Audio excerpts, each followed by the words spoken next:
এই যে বন্ধুরা শুনছো, নতুন নতুন রোমান্টিক ভালোবাসার গল্প পেতে ও শুনতে চাইলে আমাদের সাগর অফিসিয়াল চ্যানেলটি সাবস্ক্রাইব করে বেল বাটনটি অন করে দিও। লাইক কমেন্ট করতে মোটেও ভুলবেন না কিন্তু। ধন্যবাদ সবাইকে। সাদ দুম করে বাইকের ব্রেক কষে দাঁড়িয়ে গেল। পেছনে বসে থাকা সৈকত হুমড়ি খেয়ে সাদের উপর পড়ল। সে অবাক হয়ে বলল, কি রে, কি হলো?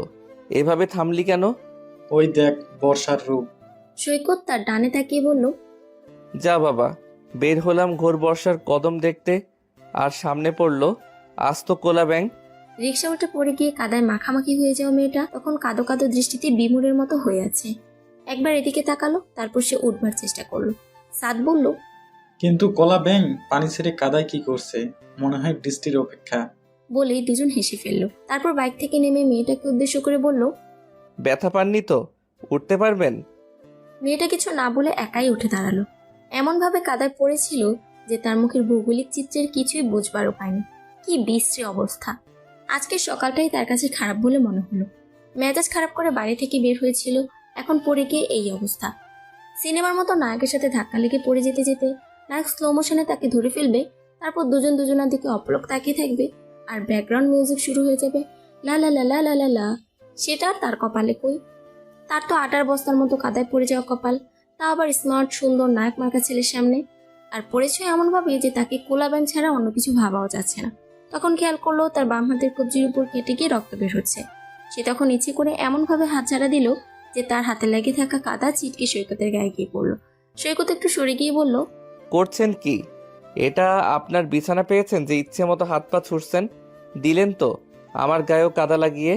কাউকে সাহায্য করতে আসাটাও তো বিপদ। ততক্ষণে আরো কিছু লোকজন জমা হয়ে গেছে। সবাই যেন মেয়েটার অসহায় অবস্থা দেখে মজা পাচ্ছিল। সৈকত আর সাদ তখন অন্য একটা রিক্সা ডেকে মেয়েটাকে উঠিয়ে দিল আর বলে দিল, সাবধানে যাবেন। মেয়েটাকে রিক্সায় তুলে দিয়ে সাদ আর সৈকত বাইক স্টার্ট দিল। সৈকত সাদের বড় মামার ছেলে। গতকালই বড় মামা পরিবার সহ তাদের বাড়ি বেড়াতে এসেছে। আসার অবশ্য আরো একটা কারণ আছে, আর সেটা হলো সৈকতের জন্য পাত্রী দেখা। তার বাবার এক বন্ধুর মেয়ের ব্যাপারে তাদের মোটামুটি পর্যায়ের কথা এগিয়ে রাখা হয়েছে। এখন শুধু সরাসরি মেয়ে দেখা, আর সম্ভব হলে আজই বিয়ে পাকা করে ফেলা। বিকেলেই সেখানে যাবার কথা। সৈকত সাদের ভীষণ পছন্দের একজন মানুষ। এবার অনেকদিন পর সৈকত এসেছে, তাই তারা বাইক নিয়ে একটু ঘুরতে বের হয়েছে। তারা বাইক নিয়ে আরো কিছু দূর যেতেই বৃষ্টি নেমে গেল। ভরা বর্ষা, এখন কখন যে বৃষ্টি শুরু হয় বলা যায় না। সাদ বলল, ভাইয়া কোথাও দাঁড়াবো? না, অনেক দিন ভিজি না, চলো আজ ভিজি। বাইকে চড়ে ভেজার আলাদা একটা মজা আছে। সৈকতের সব কথাই সাদের ভালো লাগে, তাই সে বিনা বাক্যে তার কথা মেনে নিল। যদিও বৃষ্টি বাদলে ভিজে তার কিছু হয় না, তবু তার কখনো বৃষ্টি বিলাস করা হয় না। আজ না হয় সৈকত ভাইয়ের সাথে করলো। টানা 1.5 ঘন্টা ঝুম বৃষ্টিতে ভিজে তারা কাক ভেজা হয়ে বাড়ি ফিরল। 2 হাত ভরে কদম নিয়ে। এত কদম ফুল কেন এনেছে তারা কেউ জানে না। সৈকত ভীষণ বিরক্ত মুখে বসে আছে, কারণ পাত্রী দেখার জন্য বাসার সবাই হুই হুই করতে করতে চলে এসেছে। রীতিমতো বরযাত্রী যাত্রা যেন। কোনো মানে হয়? ঘরে এত মানুষের বসার জায়গাই হচ্ছে না। বাসের মহিলা সিটের মতো চাপাচাপি করতে বসতে হয়েছে। এত করে বলেও কাউকে সে রেখে আসতে পারেনি। এ বাসার দাদি তো বলেই বসলেন, বাসায় কাউরে রাইখা আসো নাই না। লজ্জায় তার মাথা কাটা যাবার মতো অবস্থা। ওদিকে তার শরীরও কেমন যেন লাগছে, মনে হচ্ছে জ্বর আসবে। বৃষ্টিতে ভেজা তার সয় না, তবু কেন যেন আজ বৃষ্টি দেখে সে না ভিজে পারল না। এখন হয়তো এই জন্য তাকে কিছুদিন ভুগতে হবে। তাদের সামনে এত এত খাবার রাখা হয়েছে, কিন্তু সে অধৈর্য হয়ে পাত্রী দেখার জন্য অপেক্ষা করছে। যত দ্রুত এখান থেকে বের হয়ে বাসায় যাওয়া যায় আর কি। সবার এত কিছু কথাবার্তা তার বিরক্ত লাগছে, কিছুই ভালো লাগছে না। সে তাড়াতাড়ি বাড়ি ফিরতে চায়। তার বিছানা তাকে ডেকে যাচ্ছে যেন। অপেক্ষার প্রহর শেষ করে পাত্রে এন্ট্রি নিল ঘরে। সে একবার ভালো করে তাকালো, তারপর বাকিদের কথায় মন দিল। কিছুক্ষণ পর আবার তাকাতেই মেয়েটার সাথে চোখাচোখি হয়ে গেল। মেয়েটার চোখে সে কনফিউশন দেখতে পেল, কারণ সে ঘুরে ফিরে তার দিকে আর সাদের দিকে তাকাচ্ছে। বুঝলো মেয়েটা বুঝতে পারছে না পাত্র আসলে কে। সে মনে মনে হাসলো। হঠাৎই তার কানে দুম করে এসে গেল তার বাবা বলছে, আলহামদুলিল্লাহ, মেয়ে ভীষণ লক্ষ্মী। ছেলে আর মেয়ে একটু আলাদা কথা বলুক, তাদের নিজেদের মধ্যে হালকা জানাজানি আর কি। মেয়ের পরিবারও দেখলো বেশ খুশি। এদের সবার কথা মনে হচ্ছে বিয়ে ফাইনাল হয়ে যাবে আজই। অবশ্য তার নিজেরও মেয়েটাকে ভালো লেগেছে। এখন একটু একা কথা বললে বাকিটা বোঝা যাবে। গাছগাছালিতে সুন্দর করে সাজানো একটা বিশাল খোলা বারান্দায় দুজনকে বসিয়ে দেওয়া হলো একা কথা বলার জন্য। সৈকত বলল, বাহ, বারান্দাটা সুন্দর, মন ভালো হয়ে যাবার মতো। এত গাছ, কে করে এগুলো? আমি করি। ও আচ্ছা আচ্ছা, আপনি আনইজি ফিল করছেন না তো? না, ঠিক আছে। আপনার নামটা যেন কি? ভেতরে বসে একবার বলেছিলাম তো। একবার বললে দ্বিতীয়বার বলা যাবে না নামটা? কি এমন শর্ত দিয়ে রাখা হয়েছিল? না, তবে আপনি পাত্রীর নামটা অন্তত জেনে আসবেন, সেটা আশা করেছিলাম। বুশরা আঞ্জুম নাম আমার। ও, ছোট করে এক্স প্রেসিডেন্ট বুশ নামে কি ডাকা যাবে? ছোট করে ডাকবার জন্য আমার একটা নাম আছেই, শর্মি। আসলে নাম জানতে চাওয়াটা কথা বলার ভূমিকা মাত্র। এর থেকে শুরু হবে বাকি গল্প। তাই নাম জানতে চাওয়ার বিষয়টা অতি গুরুত্বপূর্ণ সাবজেক্ট। এটা আপনার মুখ থেকে শোনার খুব অল্প সময় পরই নির্ধারণ হবে নামটা কোথায় রাখা হবে। কোথায় রাখা হবে মানে? মানে শুধুই মনে রয়ে যাবে নাকি বুকে গেঁথে যাবে সেটা? কি মনে হচ্ছে? নাম নিয়ে তো জটিলতা বেঁধে গেল, গল্পই হলো না। সিদ্ধান্ত নেব কিভাবে? জটিলতা থাকা ভালো, সহজে পাওয়া জিনিসের মূল্য কম হয়। সৈকত মেয়েটার দিকে কিছুক্ষণ তাকিয়ে রইল। এর চোখে কি যেন একটা আছে যে ভীষণভাবে টানছে। মেয়েটা চোখে কাজল পর্যন্ত পড়েনি, তবু চোখটা অদ্ভুত রকম সুন্দর। সেটা কি দীর্ঘ আখি পল্লবের কারণে? কাজল না পড়া মেয়ে হয় কখনো? সে কাজল চোখে মেয়েটাকে কল্পনা করলো। সেই চোখে সে আটকে গেল, বলল, ভালো লাগলো। কি ভালো লাগলো? সৈকত কল্পনা ছেড়ে এসে বলল, আপনাকে। শর্মি কিছু বলল না। সে সৈকতের দিকে চায়ের কাপ বাড়িয়ে দিয়ে বলল, ঠান্ডা হয়ে যাচ্ছে। সৈকত কাপ হাতে নিতে গেলে কাপটা তার গায়ের উপর কিভাবে যেন পড়ে গেল। শর্মির সাথে সাথে টিস্যু বাড়িয়ে দিল আর মনে মনে হাসলো। সৈকতের এমনিতেই ভালো লাগছিল না, এখন চা পড়ে বিশ্রী অবস্থা হয়ে গেল। বলল, আপনার কিছু বলার না থাকলে চলুন ভেতরে যাই। এখানে তো শুধু সংঘাতই হচ্ছে। আর তাছাড়া কে যেন দরজার পাশ থেকে উকি দিয়ে দেখছে, এটা বিব্রতকর। শর্মি মাথা নেড়ে সায় দিল। তারপর তারা ড্রয়িং রুমে গেল। যেতেই সৈকত শুনতে পেল বড়রা সবাই আলহামদুলিল্লাহ বলল। তারপর ওর বাবা বলল, তাহলে আর দেরি করব না, শুভ কাজ যত তাড়াতাড়ি সম্ভব করে ফেলাই উত্তম। বাকিরাও তাতে সায় দিল। শর্মির দাদি তখন বলে বসলেন, সবাই যেহেতু রাজি, তাহলে আজ রাতেই বিয়ে হয়ে যাক। শর্মির বাবা বললেন, এটা কিভাবে হয় মা? আমরা সবাই মিলে একটা তারিখ ঠিক করি। না, আজকালকার যুগ হইল মোবাইলের যুগ। ছেলে মেয়ে সারা দিন রাত মোবাইলে কথা বলবে, বাইরে আগানে বাগানে ঘুরতে যাবে, তাতে গুনাহ হবে। আমি তা হইতে দিব না, বিয়ে আজ রাইতেই হইব। তোমরা সব ব্যবস্থা করো। শর্মির দাদিকে কিছুতেই কিছু বোঝানো গেল না। তিনি এক কথা বলে গো ধরে রইলেন। অগত্যা দুই পক্ষ অনেক বিচার বিশ্লেষণ আর কথা খরচের পর আজ রাতেই বিয়ের সিদ্ধান্ত নিলেন। বিয়ের জন্য জানা হলেই নয়, আপাতত সেই সব শর্মির জন্য কিনে আনা হলো। রাত 11টা নাগাদ বিয়ে হয়ে গেল। জীবনে প্রথম কেউ চায়ের ডাক লাগানো শার্ট পরে বিয়ে করলো। আর 12টা নাগাদ নববধূ নিয়ে সবাই বাড়ি ফিরল। নববধূ বরণের ছোটখাটো আয়োজন শেষ করে সৈকতের ছোট বোন শর্মিকে একটা ঘরে নিয়ে এসে বিছানায় বসিয়ে দিল। বলল, ভাবি, সব কিছু তো হুট করেই হয়ে গেল, তাই কোনো আয়োজন করা যায়নি। তাছাড়া রাতও হয়ে গেছে, এত রাতে চাইলেও কিছু করার উপায় নেই। ভাইয়া সকালে এতগুলো কদম ফুল নিয়ে এসেছিল, সেগুলো দিয়েই ঘর সাজিয়েছি। হাতের কাছে পেয়ে ফুলগুলো এনেছিল। ও জানতো না এই ফুলগুলো এভাবে কাজে আসবে। কি অদ্ভুত, তাই না? আজকের পুরো দিনটাই অদ্ভুত ছিল আমার জন্য। এভাবে যে বিয়েটা হয়ে যাবে সেটাই বা কে ভেবেছিল? ভাবি, ভাইয়া বলেছিল ওর ভালো লাগছে না। কি হয়েছে কিছু বলো না। দেখো, তোমাকে বলে কি না হুট করে বিয়ে হয়। তোমাদের তো চেনা জানার সুযোগই হলো না। আমি হলে জিন্দেগিতেও এভাবে বিয়ে করতাম না। বিয়ের আগে 1 মাস তো প্রেম করতেই হবে, তার সাথে আমার। তাকে দিয়ে প্রতিদিন মশারি টানানো যাবে কিনা সেটা শিওর হতে হবে না? আচ্ছা, এসব গল্প পরে করব। আমার ভাইয়া কিন্তু খুব ভালো, অবশ্য ভীষণ দুষ্টুও। ওকে তোমার খুব পছন্দ হবে। কিছুক্ষণ গল্প করলেই বুঝে যাবে ভাইয়া কেমন। আচ্ছা, আমি এখন যাই, পরে গল্প করব। বলে শুক্তি চলে গেল। শুক্তি চলে যাবার 10 মিনিট পর সৈকত ঘরে এলো। তার পক্ষে দাঁড়িয়ে থাকাটা আর সম্ভব হচ্ছে না। সে শর্মির মুখোমুখি বসে বলল, আমি যদি এই মুহূর্তে ঘুমিয়ে পড়ি তুমি কি মন খারাপ করবে? শর্মি আহত গলায় বলল, পুরো দিনটাই কেটেছে অদ্ভুত সব ঘটনা দিয়ে, শেষটা আর বাকি থাকবে কেন? ঘুমান আপনি। যাক, তুমি অতটা অত্যাচারী বুশ নও। আজকে রাতে বলার জন্য আমাদের দুজনেরই হয়তো অনেক কথা আছে, কিন্তু না বললে ট্রেন মিস হয়ে যাবে এমন কিছু নয়। তাই কথা তোলা থাক, পরে বললেও চলবে, কিন্তু এই মুহূর্তে যেটা না বললেই নয় সেটা হলো তোমাকে অনেক সুন্দর লাগছে। বিকেলে কল্পনায় তোমাকে কাজল চোখে দেখেছিলাম, সেটা যে কয়েক ঘন্টা পরেই বাস্তব হয়ে যাবে ভাবিনি। কাজল চোখের মেয়ে আমার জীবন কাটুক তোমার চোখের তারাই ভালোবাসায় জড়িয়ে। বলেই সে বিছানায় শুয়ে পড়ে বলল, তুমিও ঘুমিয়ে যাও বুশ।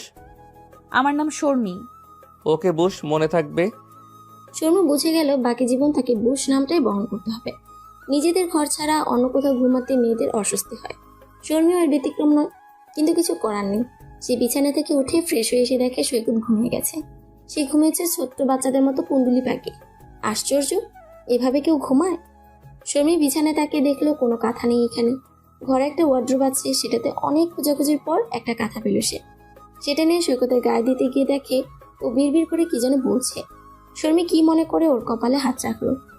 এ কি, এর গায়ে যে উথাল পাথাল জ্বর। শর্মি হতভম্ব হয়ে দাঁড়িয়ে আছে। কি করবে এখনো? কাউকে ডাকা দরকার, কিন্তু ডাকবেই বা কিভাবে? এত রাত হয়ে গেছে। সে ঘরের দরজা খুলে বাইরে উঠে দিল। না, কারো কোনো সারা শব্দ নেই। সে চিন্তায় পড়ল। সৈকতের মাথায় তো এক্ষুনি পানি ঢালতে হবে, গা স্পঞ্জ করে দিতে হবে। এখন পর্যন্ত এর সাথে ভালো করে কথাই হলো না, আর এখন এসব করতে হবে? উফ, কি যে বিপদ। এত জ্বর নিয়ে ঘুরে বেড়াচ্ছে অথচ কাউকে কিছু বলেনি। এমন কেন লোকটা? সৈকতের পাশে এসে দাঁড়ালো সে। সৈকত দেখতে বেশ সুপুরুষ, একেবারে হিরো টাইপ। যে কেউ এর প্রেমে পড়ে যাবে। অথচ এখন কেমন মলিন দেখাচ্ছে মুখটা জ্বরে। শর্মি খেয়াল করলো হুট করেই সৈকতের জন্য তার ভীষণ মায়া লাগছে। কি আশ্চর্য, মাত্র কয়েক ঘন্টায় পরিচয়ে কারোর প্রতি এমন অনুভূতি হয়, নাকি বিয়ে ব্যাপারটাই এমন? ভাবতে ভাবতে সে তার লাগেজ থেকে টাওয়াল বের করে ওয়াশরুম থেকে এক বালতি পানি নিয়ে এলো। পানি ঢালার জন্য সৈকতকে আড়াআড়ি শোয়ানো দরকার, সেজন্য সৈকতকে বার দুই ডাকলো, কিন্তু ওর তো কোনো খুশি নেই। তখন সে কোমরে আঁচল গুঁজে নিজেই ওকে ঠিক করতে লাগলো। বাপরে, দেখতে তো চেঙ্গিস খান, অথচ নড়ানোই যাচ্ছে না। মাথাটা বালিশে রাখতে যেতে সৈকত ওকে দু হাতে জাপটে ধরে বলতে লাগলো, সাদ, ব্যাংকটা ধর ধর, কাদায় ঢুকে যাচ্ছে। এই ধরেছি ধরেছি। জ্বরের ঘরে সৈকতের এভাবে ব্যাঙ ধরা দেখে শর্মির হাসি পেয়ে গেল। সে সৈকতের বাহু থেকে নিজেকে ছাড়িয়ে নিয়ে ওর মাথায় পানি ঢালতে লাগলো। আর সৈকত ক্রমাগত আবল তাবল বলেই যাচ্ছিল। কখনো ব্যাঙ ধরছে, কখনো সবজির সাথে ঝগড়া করছে, কখনো আম্মুর সাথে কথা বলছে। একবার বলল, বউ সাজে হোয়াইট হাউস থেকে বুশ গ্রেফতার। যদিও এসব সৈকত খুব আস্তে বিড়বিড় করে বলছিল, তবুও শর্মি সব শুনতে পাচ্ছিল। সে সৈকতের মাথায় পানি ঢালছে আর ভাবছে সকালে রিক্সা থেকে পড়ে যাবার পর সৈকতকে সাহায্য করেছিল। তখন কেউই জানতো না, আর কয়েক ঘন্টা পরেই এরা আজীবনের জন্য একে অপরের সবকিছুর অংশীদার হয়ে যাচ্ছে।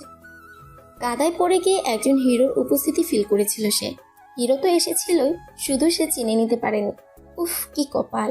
তবে একটা ব্যাপার খুব ভালো হয়েছে যে সৈকত চিনতে পারেনি যে কাদায় পড়ে থাকা মেয়েটা শর্মিই ছিল।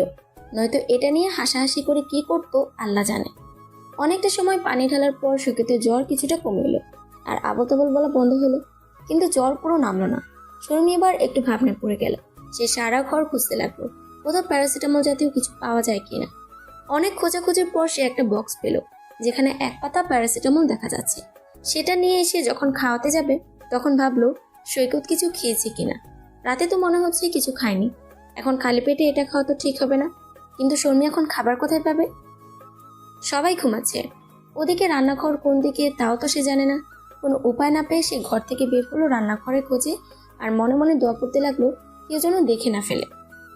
নতুন বউ এই মধ্যরাতে খাবারের সন্ধানে বের হয়েছে, এটা কেউ দেখে ফেললে কি না কি ভেবে বসবে আল্লাহ জানে। ঘরের বাতিগুলো জ্বালানো হচ্ছে না, তাই সে মোবাইল চালিয়ে রান্নাঘর খুঁজতে লাগলো। ডাইনিং রুমের কাছে আসতেই পাশের ঘরে বাতি জ্বেলে উঠলো। শর্মি সর্বনাশ। বলে মুখ চেপে এক কোণে চুপ করে দাঁড়িয়ে গেল। ঘর থেকে অবশ্য কেউ বের হলো না, তবে সে আলোয় দেখলো টেবিলে কিছু খাবার ঢাকা দেওয়া আছে, আর রান্নাঘরটা কোথায় সেটাও দেখে নিল। তারপর টেবিলের কাছে গিয়ে ঢাকনা তুলে দেখলো সেখানে তাদের বাড়ি থেকে পাঠানো বিয়ের খাবার আছে। কিন্তু এগুলো তো এখন ওকে দেওয়াটা ঠিক হবে না, রিচ খাবার, বমি হয়ে যেতে পারে। সে রান্নাঘরে ঢুকলো, সেখানে গিয়ে ভাত, বেগুন ভাজি, ইলিশ মাছের দো পেঁয়াজা আর ডাল পেয়ে গেল।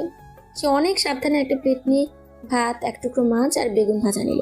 ঢাকনা রাখতে কি গেল, হাত থেকে ছুটে আর সেটা ঝনঝন আওয়াজ তুলে মেঝেতে পড়ে গেল। উফ, কোনো মানে হয়? শর্মি তাড়াতাড়ি ঢাকনা তুলে রেখে প্লেট নিয়ে নিজের ঘরে দৌড় দিল। অন্ধকারে টেবিলের সঙ্গে খেলো গুঁতো। দাঁত চেপে ব্যথাটা হজম করে ঘরে ঢুকে পড়লো। ঢুকতেই শুনতে পেল, উফ, এত শব্দ কিসের? শান্তিতে একটু ঘুমাতেও পারবো না নাকি? শর্মির গা জমে গেল। সে অন্ধকারে তড়িঘড়ি করে ভুল করে অন্য কারো ঘরে ঢুকে পড়েছে। তাড়াতাড়ি দোয়া ইউনুস পড়ে ফেললো, তারপর আস্তে করে ঘর থেকে বের হয়ে নিজের ঘরে চলে এলো। এসে তাড়াতাড়ি দরজা বন্ধ করে চোখ বন্ধ করে আটকে রাখা দমটা ছেড়ে দিল। আর তখনই সৈকত বলে উঠলো, তুমি আলো না জেলে অন্ধকারে ভূতের মতো কোথায় গিয়েছিলে? আর এত শব্দই বা কিসের? আচমকা সৈকতের কথা শুনে ছিটকে উঠে বলে, রান্নাঘরে গিয়েছিলাম, কিন্তু আপনি কখন জেগে উঠলেন?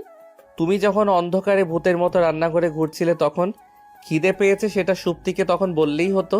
খাবারটা আমার জন্য আনিনি, আপনার জন্য এনেছি। জ্বরে তো বেহুশ হয়েছিলেন, জ্বর নামাতে প্যারাসিটামল খেতে হবে, আর খালি পেটে তো সেটা খাওয়া যায় না, সেজন্য খাবার আনতে গিয়েছিলাম। নিন ধরুন, আর চটপট খেয়ে নিন। জ্বরে যা খেল দেখাচ্ছেন। সৈকত দেখলো বিছানার পাশে একটা বালতি রাখা, মাথায় হাত দিয়ে দেখলো চুল ভেজা। সে বুঝলো মাথায় পানি ঢালা হয়েছে। মেয়েটা এত কিছু করেছে আর সে কিছুই টের পায়নি। আমার তো হুঁশ ছিল না। সত্যি করে বলো তো কি কি করেছো আমার সাথে? একা ঘরে একজন স্মার্ট সুদর্শন দেখতে সুন্দর ছেলেকে একা পেয়ে উল্টাপাল্টা কিছু করে ফেলোনি তো? শর্মি চোখ পাকিয়ে বলল, আপনি যা যা ভাবছেন তার চেয়েও বেশি কিছু করেছি। খুশি? এবার খাবেন নাকি খাবারটা রেখে আসবো? সে হাত বাড়িয়ে প্লেটটা নিয়ে বলল, ও গড, সমাজে এখন এই চাঁদমুখ কিভাবে দেখাবো? তার চেয়েও বড় কথা, শত মেয়ের হৃদয় ভেঙে যাবে এসব শুনে। কি হবে এখন? মুখ দেখাতে না পারলে ঘোমটা দিয়ে রাখবেন। আর আজ যাদের হৃদয় ভেঙেছে, কাল তাদের মাথাও ভাঙবো। জেলাস গার্ল, তুমি রেসলারের বংশধর নাকি? খাবেন নাকি শুধু বকবক করবেন? আমার একদমই খেতে ইচ্ছে হচ্ছে না, মনে হচ্ছে বমি করে ফেলবো। আপনি রাতে কিছু খেয়েছিলেন? না। একটু কষ্ট করে খান, অল্প হলেও খেতে হবে। সৈকত প্লেট হাতে নিয়ে বসে রইল চুপ করে। শর্মি বুঝলো সৈকত এইভাবে খেতে পারবে না।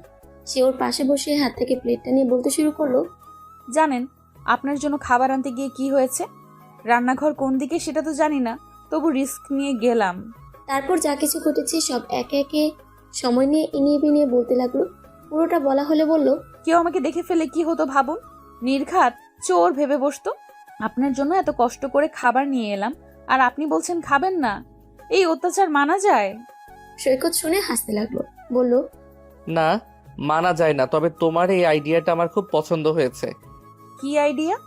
এই যে গল্প বলার ছলে আমাকে খাবারটা খাইয়ে দিলে। এখন প্যারাসিটামলটা খেয়ে ফেলুন। ওষুধটা খেয়ে বলল, আমি প্রথম দিনেই তোমাকে ঝামেলায় ফেলে দিয়েছি, সেজন্য দুঃখিত। আর অনেক ধন্যবাদ এত কষ্ট করার জন্য। আপনি এত জ্বর নিয়ে বসে আছেন, কাউকে কিছু বলেননি কেন? কাউকে বাড়তি টেনশন দিতে ইচ্ছে হয়নি। সব আমার উপর চাপানোর ইচ্ছে ছিল। সৈকত মুচকি হেসে বলল, ভাবলাম আমার প্যারা ভোগ করার পার্টনার যখন এসেই পড়েছে, সে কতটা কাজের সেটা একটু দেখি। বেহুশ থেকে ভালোই খেল দেখিয়েছেন। বলে শর্মি সৈকতের কপালে হাত দিয়ে জ্বর কতটা আছে বোঝার চেষ্টা করলো। সৈকত তখন মিনমিন করে বলল, শুধু আমাকে ছোঁয়ার বাহানা। শর্মি তখন ওর কানটা টেনে ধরে বলল, আমি কিন্তু খুব ডাকাত মেয়ে, আমার সঙ্গে লাগতে আসবেন না, একেবারে সিধে করে ছেড়ে দেব। সৈকত তখন আছড়া থেকে সোজা হয়ে বসে এক হাতে শর্মির কোমর জড়িয়ে ধরে কাছে টেনে নিয়ে বলল, আর আমি কিন্তু খুব তেদর ছেলে, আমার ভালোবাসায় তোমাকে একেবারে ডুবিয়ে মেরে ফেলবো। সকালে সবাই নাস্তা করতে বসেছে।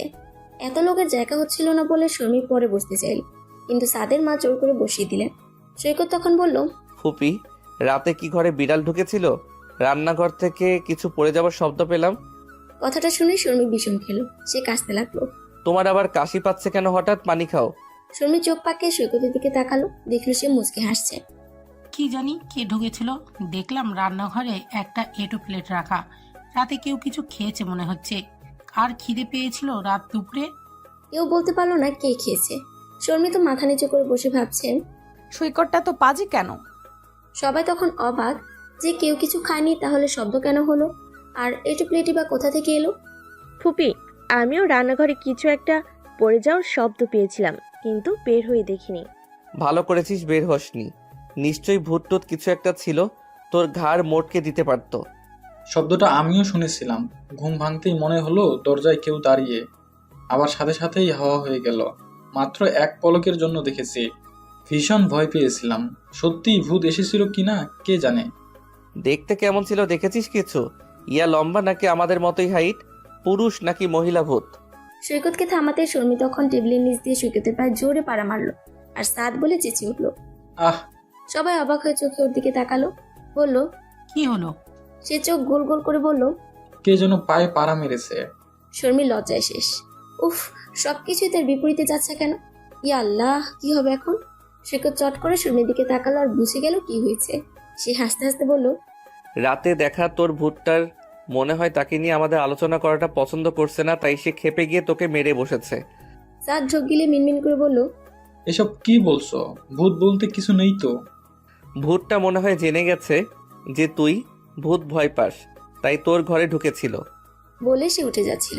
সাদের মা বলল, কি রে, উঠছিস যে? খাওয়া শেষ? কিছুই তো খেলি না। তোর শরীর ঠিক আছে তো? মুখটা কেমন শুকনো দেখাচ্ছে। আমি ঠিক আছি। বিয়ে নামক যে প্যারায় তোমরা আমাকে হুট করে ফেলে দিয়েছো, এর চেয়ে ভালো থাকবো কিভাবে? বলেই সে তার ঘরে চলে যায়। ভোররাত থেকে জ্বরটা ছিল না, এখন আবার আসছে মনে হচ্ছে। শর্মি বুঝতে পারলো সৈকতের শরীর আবার খারাপ করতে শুরু করেছে। আশ্চর্য, ফুপিকে সেটা বলতে পারলো না। সমস্যাটা কি? তা বলতে পারবে কেন? আমাকে পচানোর বেলায় তো 16 আনা। শর্মিও তাড়াতাড়ি খেয়ে উঠে পড়লো। সে ঘরের দিকে পা বাড়াতেই ডাইনিং টেবিলে হাসির রোল পড়ে গেল। সুপ্তি বলল, আহা, ভাবি যেন ভাইয়াকে ছাড়া এক মুহূর্ত থাকতে পারছে না। ভাইয়াকে নিয়ে ইচ্ছে মতো ঘুরে বেড়াবার দিন শেষ। সেই দুঃখে এখন আমারও বিয়ে করে ফেলতে ইচ্ছে করছে। সাদের মা বলল, টোটো করে ঘুরে বেড়ানোর বাদরের আবার বিয়ের শখ হয়েছে? এই, তোর বয়স হয়েছে কত? হ্যাঁ, ঝাড়ু চিনিস? মেরে ঠ্যাং ঝুলিয়ে দিব একেবারে। সবাই হাসাহাসি করছিল। শর্মি লজ্জায় লাল নীল হয়ে নিজের ঘরে চলে এলো। সৈকতকে দেখেই বলল, এই মেয়ে এইভাবে সারাক্ষণ আমার আগে পিছে লেগে থাকো কেন? প্রেম টেম হয়ে যায়নি তো? শর্মি দাঁতে দাঁত চেপে বলল, আপনি অসুস্থ সেটা কাউকে জানাচ্ছেন না কেন? আমার জন্য দেখি তোমার মহা টেনশন হচ্ছে, এটা কিন্তু প্রেমের লক্ষণ। শর্মি বুঝলো এর সাথে সে পেরে উঠবে না। সে ঘর থেকে বের হয়ে সুপ্তির খোঁজে চলে গেল। সুপ্তিকে ড্রয়িং রুমে সাদের সাথে পেয়ে গেল। তারপর সবাই মিলে আড্ডা দিতে লাগলো। আড্ডা দিলেও শর্মির মন পড়ে রইল সৈকতের কাছে। জ্বরের এখন কি অবস্থা কে জানে। কোনো সারা শব্দ নেই। সুপ্তি এক ফাঁকে চা করে নিয়ে এলো, এনে বলল, ভাবি, তোমার আর ভাইয়ের চা তোমাদের ঘরে নিয়ে যাও, তোমরা একসাথে খাও। শর্মি মনে মনে খুশি হলো। সে চা নিয়ে ঘরে গিয়ে দেখলো সৈকত ঘুমিয়ে গেছে। সে চায়ের ট্রে হাতে নিয়ে সৈকতের পাশে গিয়ে বসলো। কপালে হাত রেখে জ্বর আছে কিনা সেটা দেখবি কিনা ভাবছে, কিন্তু হাত রাখলে যদি জেগে যায়। যা অসভ্য ছেলে, জেগে গেলে কি রেখে কি বলবে আল্লাহ জানে। মুখ তো লাগাম বলতে কিচ্ছু নেই। সে সৈকতের দিকে তাকিয়ে আছে। সে মনে হয় সত্যি সৈকতের প্রেমে পড়ে যাচ্ছে। সৈকত তখন চোখ মেলে বলল, তোমার মতলব কি বলো তো? চা দেবে নাকি এভাবে ড্যাব ড্যাব করে তাকিয়ে থাকবে? শর্মি চমকে উঠে অবাক হবার ভান করে বলল, আমি কোথায় তাকিয়েছিলাম? ঘুমিয়ে ঘুমিয়ে স্বপ্ন দেখছিলেন আপনি। কে ঘুমিয়েছিল? একটু আগে ঘুম থেকে জেগে কেউ আবার ঘুমায় নাকি? শর্মি মনে মনে বলল, সব তুলে রাখছি, সময় আমারও আসবে, তখন দেখবে কত ধানে কত চাল। তারপর চায়ের কাপটা বাড়িয়ে দিয়ে বলল, স্বাভাবিকভাবে কথা বলা কি কেউ আপনাকে শেখায়নি? শিখিয়েছে, কিন্তু তোমার সাথে তার প্রয়োজন দেখছি না। কেন? কারণ তুমি স্পেশাল কেউ। শর্মি লজ্জা পেয়ে গেল। সৈকত শর্মির দিকে আর চোখে তাকিয়ে বলল, স্পেশালের আরেক নাম কি জানো? কি? প্রতিবন্ধী। হা হা হা। আপনি আসলে একটা অসভ্য। হা হা হা। আচ্ছা সরি। শোনো, আমার জ্বরটা মনে হয় বাড়ছে, একটু দেখো তো। না, পরে বলবেন, ছোঁয়ার বাহানা। আচ্ছা বলবো না। শর্মি ওর কপালে হাত রেখে দেখলো জ্বর আছে। সে একটা প্যারাসিটামল এনে দিল। তারপর বলল, আমি ফুপিকে গিয়ে বলছি আপনার জ্বর। আহা, আমাদের মাঝে ফুপিকে ডাকবে কেন? সে একবার জেনে গেলে এমন লাল টুকটুকে বউটাকে আর এভাবে কাছে পাবো? আপনি আসলে কি চাইছেন বলুন তো? তুমি আমার কাছে কাছে থাকবে, সেটাই চাইছি। সৈকতের জ্বর হয়েছে সেটা লুকিয়ে রাখতে পারেনি সে। জ্বর নিয়ে শ্বশুরবাড়ি থেকে ঘুরে এসেছে। 4 দিন পর জ্বর পুরো সেরে গেল। ঢাকায় ব্যাক করেছে বউ নিয়ে। এখানে সৈকতের মা, বাবা, সত্যি আর দাদি থাকেন। বাড়ির সবাই মোটামুটি মিশুক ধরনের। শর্মির খারাপ লাগছে না, শুধু দাদি একটু ভিন্ন, খুব কঠিন মেজাজের মানুষ। সারাক্ষণ সকলের ভুল ধরা নিয়ে ব্যস্ত থাকেন। শর্মি নিজেও বেশ কয়েকবার ঝাড়ি খেয়ে ফেলেছে। আসলে তিনি পুরনো আমলের ধ্যান ধারণা নিয়ে থাকেন, তাই সবাইকে একটু মেজাজ দেখিয়ে নিজের কন্ট্রোলে রাখতে ভালোবাসেন। সৈকতের মা শর্মিকে এ ব্যাপারে আগে সাবধান করে দিয়েছেন, শর্মি যেন তার কোনো কথা কষ্ট না পায়। সৈকত তার অফিসে পোস্টিং এর কারণে চট্টগ্রাম থাকে। ওখানে আরো 2 জন কলিগ মিলে এক ফ্ল্যাটে থাকে। তার ছুটি শেষ, আগামীকাল রাতে চট্টগ্রাম চলে যাচ্ছে। এই নিয়ে শর্মি ভেতর ভেতর একটু কাহিল। রাতে খেতে বসে সৈকতের চলে যাওয়া নিয়ে কথা হচ্ছিল। সৈকতের মা বলল, এবার ট্রান্সফার নিয়ে ঢাকায় চলে আয়। সেটা সম্ভব হলে তো আগেই করা যেত। ট্রান্সফার অ্যাপ্লিকেশন আরো 6 মাস পরে দিতে পারবো। দিলেও ঢাকায় হয়তো আসা সম্ভব হবে না। এখানে আসতে আমাকে আরো কয়েক বছর অপেক্ষা করতে হবে। ঢাকা ছাড়া অন্য কোথাও যাবার চেয়ে চট্টগ্রামেই ভালো আছি। তাহলে শর্মি কোথায় থাকবে? সৈকত একবার শর্মির দিকে তাকালো, দেখলো ওর চেহারা অলরেডি মলিন হয়ে গেছে। বলল, শর্মি এখানেই থাকবে, তোমরা সবাই আছো না? সৈকতের দাদি বললেন, নাদবু আর কই যাবে, সে এইখানেই থাকবে। সংসারে কাজকর্ম শিখুক, কিছু তো শেখে নাই। ওরা একটা দিন চইলা গেল, এখনো তারে কোনো কাজ করতে দেখলাম না। সৈকতের মা বলল, মা, শর্মি নতুন বউ, এত তাড়াতাড়ি তাকে সংসারের কাজ চাপিয়ে দেওয়া ঠিক হবে না। আস্তে ধীরে করবে সব। আর সৈকত কাল চলে যাবে, ওরা নিজেরা একটু সময় কাটাক। বিয়েটা যেভাবে হলো, ওদের নিজেদের মধ্যে একটু খোলামেলা হওয়ার সুযোগ তো দিতে হবে। আমার সোনার টুকরো নাতি পাইয়া তারা ধৈরা বাইন্ধা মেয়েটারে ঝুলাই দিছে। বাপরে, তোর সইল না আর। দাদির এই কথাটা কেউ কিছু বলল না। শর্মির কাছে ব্যাপারটা ভালো লাগলো না। সে মাথা নিচু করে খাবার নাড়াচাড়া করতে লাগলো। বিয়েটা তো কেউ জোর করে দেয়নি, তাহলে এমন কথা কেন?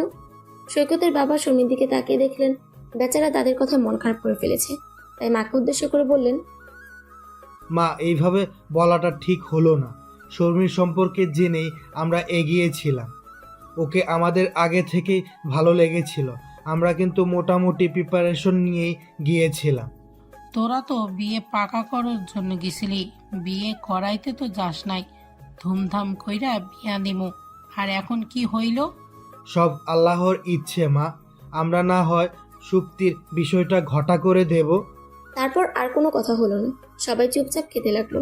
খাওয়া প্রায় শেষের দিকে এলে দাদি তখন ঘোষণা করলেন, কাল সৈকত চলে যাবে, তাই কালকে দুপুরের খাবার নাতবই রান্না করবে। আচমকা এই কথা শুনে শর্মির কাশি উঠে গেল। সে তো এক চা বানানো ছাড়া রান্নার রও জানে না। সৈকত শর্মির খাবি খাওয়া দেখে ইশারা করে বলল, কি হয়েছে?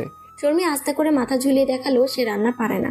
সৈকত সেটা দেখে মুচকি হেসে বলল, দাদি এখনই আমাকে মা ছেড়ে বউয়ের হাতে রান্না খেতে বলছো, পরে আবার বলে বসবে বউ পাগলা হয়েছিস। ওসব হবে না। এ আবার কি কথা? তো তোর বউ কি রান্না করে খাওয়াবে না তোকে? আলবত খাওয়াবে, কিন্তু সময় তো চলে যাচ্ছে না।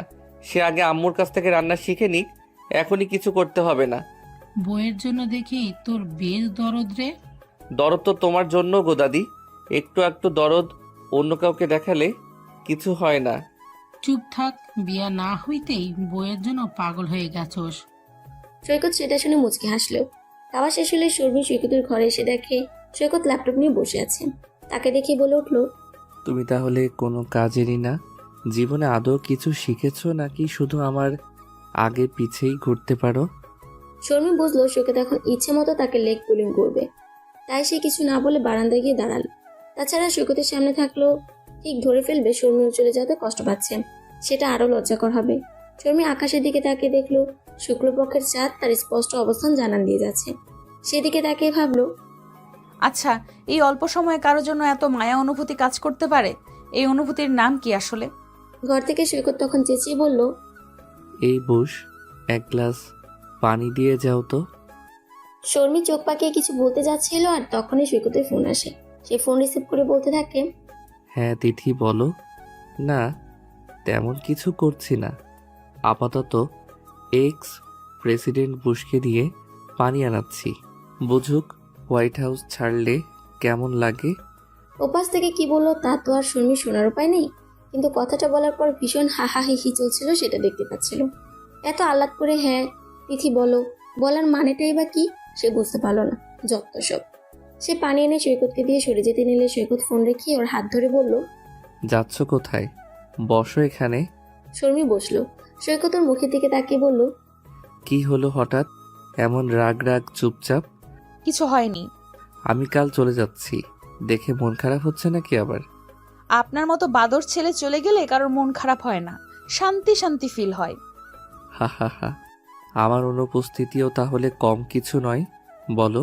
তবে তুমি মুখে যাই বলো, তোমার চেহারা কিন্তু অন্য কিছু বলছে।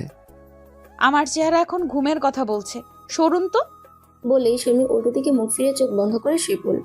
শর্মি আজ মেরুন রঙের একটা শাড়ি পরেছে। শাড়ির ফাঁকে তার ফর্সা কোমর দেখা যাচ্ছিল। সৈকত সেটা দেখে বলল, এই তোমার মতলবটা কি? এভাবে কোমর দেখিয়ে ঘুমাচ্ছ? শর্মি তাড়াতাড়ি সৈকতের দিকে ফিরে আঁচল টেনে টেনে চোখ বন্ধ করে পড়ে রইল। সৈকত হেসে কাজে মন দিল। যাক, এখন মন চাইলেই মন ভরে এর দিকে তাকিয়ে থাকা যাবে। কাল তো চলেই যাচ্ছে, কিছুদিন পর আবার এই চাঁদ মুখ দেখার সুযোগ হবে। সৈকত নিজেও বুঝতে পারছে ওকেও যতই লেগ পুলিং করুক, আসলে সে নিজেও এই মেয়েটার প্রেমে পড়ে যাচ্ছে। গত 5 দিনেই এর প্রতি যা অনুভূতি হয়েছে, তাতে একে ছেড়ে থাকতে এর কষ্ট হবে। কিন্তু কিছু তো করারও নেই। ভালো হতো একে সাথে করে নিয়ে যেতে পারলে, কিন্তু সেটা এখনই করা সম্ভব নয়। সে কিছুক্ষণ কাজ রেখে শর্মির দিকে তাকিয়ে রইল। সৈকত ঘুমিয়ে যেতেই শর্মি জেগে উঠল।